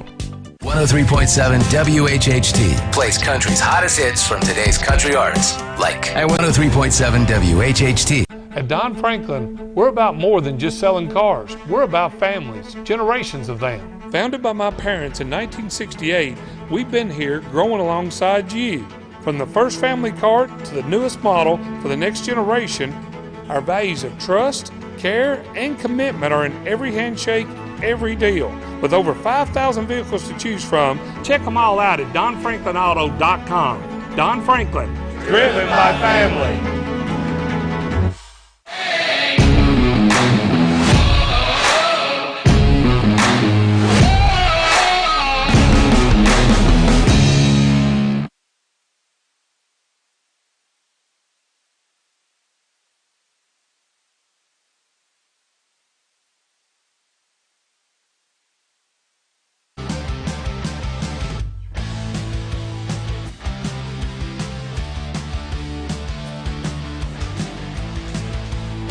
Back here in Edmonton, Metcalfe County, as the Trojans win by a score of 39-0 over the Metcalfe County Hornets. We welcome you to the TJ Regional Health postgame report. We'll take a look at the game stats brought to you by McDonald's. And as far as the scoring summary goes, all Barren County this afternoon. Jacob Dooley kicked a 37-yard field goal at 6:26 to go in the first quarter to give the Trojans the first lead at 3-0. Dalen Thomas scores a 52-yard touchdown. Left to go in the first quarter to make it 9-0 Barren County. Jacob Dooley with the extra point kick makes it 10-0 Trojans after one period of play. In the second quarter with 10:27 to go in the first half, Dalen Thomas with his second of third touchdown of the day, 38-yard run this time, 16-0 Trojans. Dooley's kick made it 17-0 Barren County. 9:16 to go in the first half. It was Jackson Bird tackling a Metcalfe County player in the end zone for a safety to make it 19-0 at the half. And then in the third quarter with 9:53 to go, Corbin Wells scores at a 2-yard run. The extra point try failed. Barren County led 25-0 at that point. Dalen Thomas scores his third touchdown of the day on a 27-yard run with 4:37 to go in the third quarter. Dooley's kick made it 32-0 Barren County after three. And then just inside 10 seconds of the fourth quarter, Braden Bartley scores an 11-yard run, the freshman for Barren County, to make it 38-0, and Jacob Dooley with the extra point kick to make it 39-0 Barren County, and that's the final score this afternoon. All right, for the stats for Metcalfe, I think it'll show you how good we were defensively. I had them rushing for 23 times for -16 for the game. Had several sacks and so forth that contributed to that. Just no big plays. Passing, Metcalfe was 6 of 15 for 42 yards. Total yards, just 26 for Metcalfe. And that may be as low as I can remember up here, to be honest with you. Just a great defensive effort for the Trojans. 5 first downs for Metcalfe. They had 1 turnover. That was the safety. And they were penalized 6 times for 60 yards. All right. Very good defensive effort there. Our offensive numbers much better as well. 44 plays for 378. 280 of that came on the ground on 30 carries, so 30 for 280. Led on the ground by Dalen, 9 carries for 166 yards and 3 touchdowns. Corbin Wells had 6 carries for 56 and a touchdown. Bartley had 2 carries for 14 and a touchdown. Jackson Bird 1 for 8. Gavin Miner had 1 for 2. And let's see, Briggs Harris had 8 for 25. And Cameron Gutierrez had 3 for 9. I think we got everybody there. Passing-wise, overall, we were 5 of 10. Briggs Harris was 5 of 9 for 98. Pierce had the other pass attempt late in the game. So 4 of those 5 catches were to Jackson Bird for 55 yards. The other reception was Weston Shelton's 43-yard reception. So overall, we had 14 first downs, penalized 8 times for 55 yards. 1 turnover, that was an interception late in the first half. We did fumble 1 other time but recovered. And then, as you mentioned, the other offensive production was the field goal we had to open the game. So Good job overall for the Trojans. Time to name our Hustle of the Game, brought to you by DTS. And I think, John, you had a couple that you thought. Yeah, I thought Jackson Bird for one. Jackson Bird, the hustle play. Tackle and the safety. Player in the end zone for the safety. Yeah, he came out of nowhere off that play to make that one. And I thought the freshman that scored the touchdown for us, Braden Bartley. Yeah, broke 2 or 3 tackles and just kind of forced his way basically through sheer effort into the end zone for his first high school touchdown. Mm-hmm. And then need to name the play of the game, or have the play of the game, brought to you by CPC Commodities. There's a lot of different qualifiers on that one, too. Yeah. Several of the touchdowns from Dalen Thomas. You can also throw in, let's be honest with you, 37-yard field goal to start the game. Yes. That was Jacob Dooley's 37-yard field goal. Throw that in there too. Whether it's Thomas's big plays he made earlier or that 37-yard one. I think all those would contribute to that. And then the Southern States player of the game this afternoon. I think it's Dalen Thomas. Offensively, he was tremendous. He had 166 yards on only nine carries. He had 3 touchdowns or had 3 touchdowns. Yeah. And from the defensive side of the play, they were all good defensive. I thought Colton Thomas had a really good game. He had a couple sacks, and I thought he played well. Yeah. So Dalen Thomas had a 52-yard touchdown run, 38 yards, and also 27. The first one, it was in the first quarter of the 52. The 38-yard run was in the second quarter, and the 27-yard run touchdown in the third quarter play. We'll come back and wrap it up after this 3-minute timeout. Yes, we'll wrap it up after 3 minutes as the Trojans win here this afternoon, 39-0 over Metcalfe County, here on WCLU Burgundy 104.7 FM. Are you a Glasgow EPB Internet customer? Do you know someone in the Glasgow area who is not? You can now refer a new Internet customer to the Glasgow EPB and get $50 off your next bill when a new or returning customer mentions the name and address of the current customer who referred them. That current customer will receive a one-time $50 credit. To learn more about the Glasgow EPB Internet and other services, visit GlasgowEPB.com and follow us on our various social media platforms. DTS is a non-emergency medical transportation service offered in Barren and surrounding counties. Drivers endure rigorous training before attending their first call to ensure all proper procedures will be implemented. And transporting individuals from one destination to the next is only a part of the mission. DTS desires to make the disabled, the aging, the down on their luck feel seen and loved. If you are a caretaker or work in the medical field and want to know more about DTS, visit DTS-KY.com.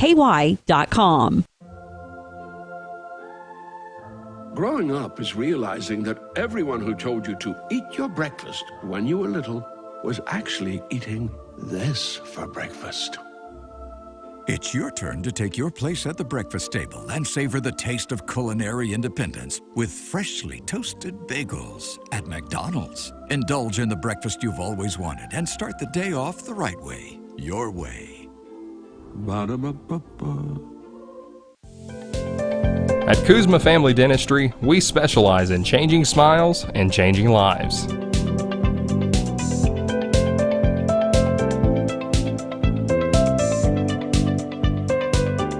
If you'd like to experience this wow factor transformation that not only can change your smile, but change your life, give Kuzma Family Dentistry a call at 270-651-2638. Located at 501 West Main Street in Glasgow. Extreme Health Club and Extreme Fitness for Women, both with 24-hour access.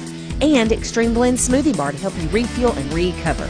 Over 8,000 square feet of weights in Extreme Health Club, and ladies only at Extreme Fitness for women, including tanning beds, both with access to saunas, infrared saunas, and the 90-degree saline therapy pool. You'll love the wide variety of classes with experienced instructors. Personal training is available and with the best in the business. Call or stop by today and see what everybody's talking about. Mow, dig, haul, trench. The reliable Kubota BX Series subcompact tractor is highly capable. A smooth hydrostatic transmission makes for easy operation and versatile attachments that help you handle the job. The Kubota BX Series is the #1 selling subcompact tractor in the U.S. Talk to your Kubota dealer to schedule a demo. Your local Kubota dealer is J&J Sales on the corner of West Main and Reynolds Road in Glasgow. Back here in Edmonton to wrap things up, the Barren County Trojans win over the Metcalfe County Hornets by a score of 39-0 to improve their record to 2-1 on the season. Metcalfe County falls to 1-2. And next week we'll be over in Tompkinsville as the Barren County Trojans take on the Monroe County Falcons. That'll be at 7 o'clock. And hopefully Joey Bunch will be back with us next Friday night. Of course, it was a rainy day here, and that's the reason why we didn't have him down on there with the elements going on with the rain. And our wireless mic system, of course, doesn't work well in rain either. So hopefully the weather will be great next Friday night. He'll be back with us on the sidelines. And we missed the interview with Coach Myers here this afternoon. Normally he's down on the field when he conducts his interview, so he may have forgotten, and that's okay. We'll get with him on the pregame interview on Wednesday, which when we tape our interviews before next Friday night's game, so we'll get him then and talk about this win over Metcalfe County here today and talk about the upcoming game on Friday night at Monroe County. Again, the final score here this afternoon, it was Barren County 39, Metcalfe County 0. Thanks to the entire broadcast crew, John Butler, Robert Bauer, Aaron Russell, the BC Live and his crew. And until next Friday, Jake Norris on our studio producer running the board for us this afternoon. I'm Jay Turner. Thanks for being with us. So long, everybody from Edmonton.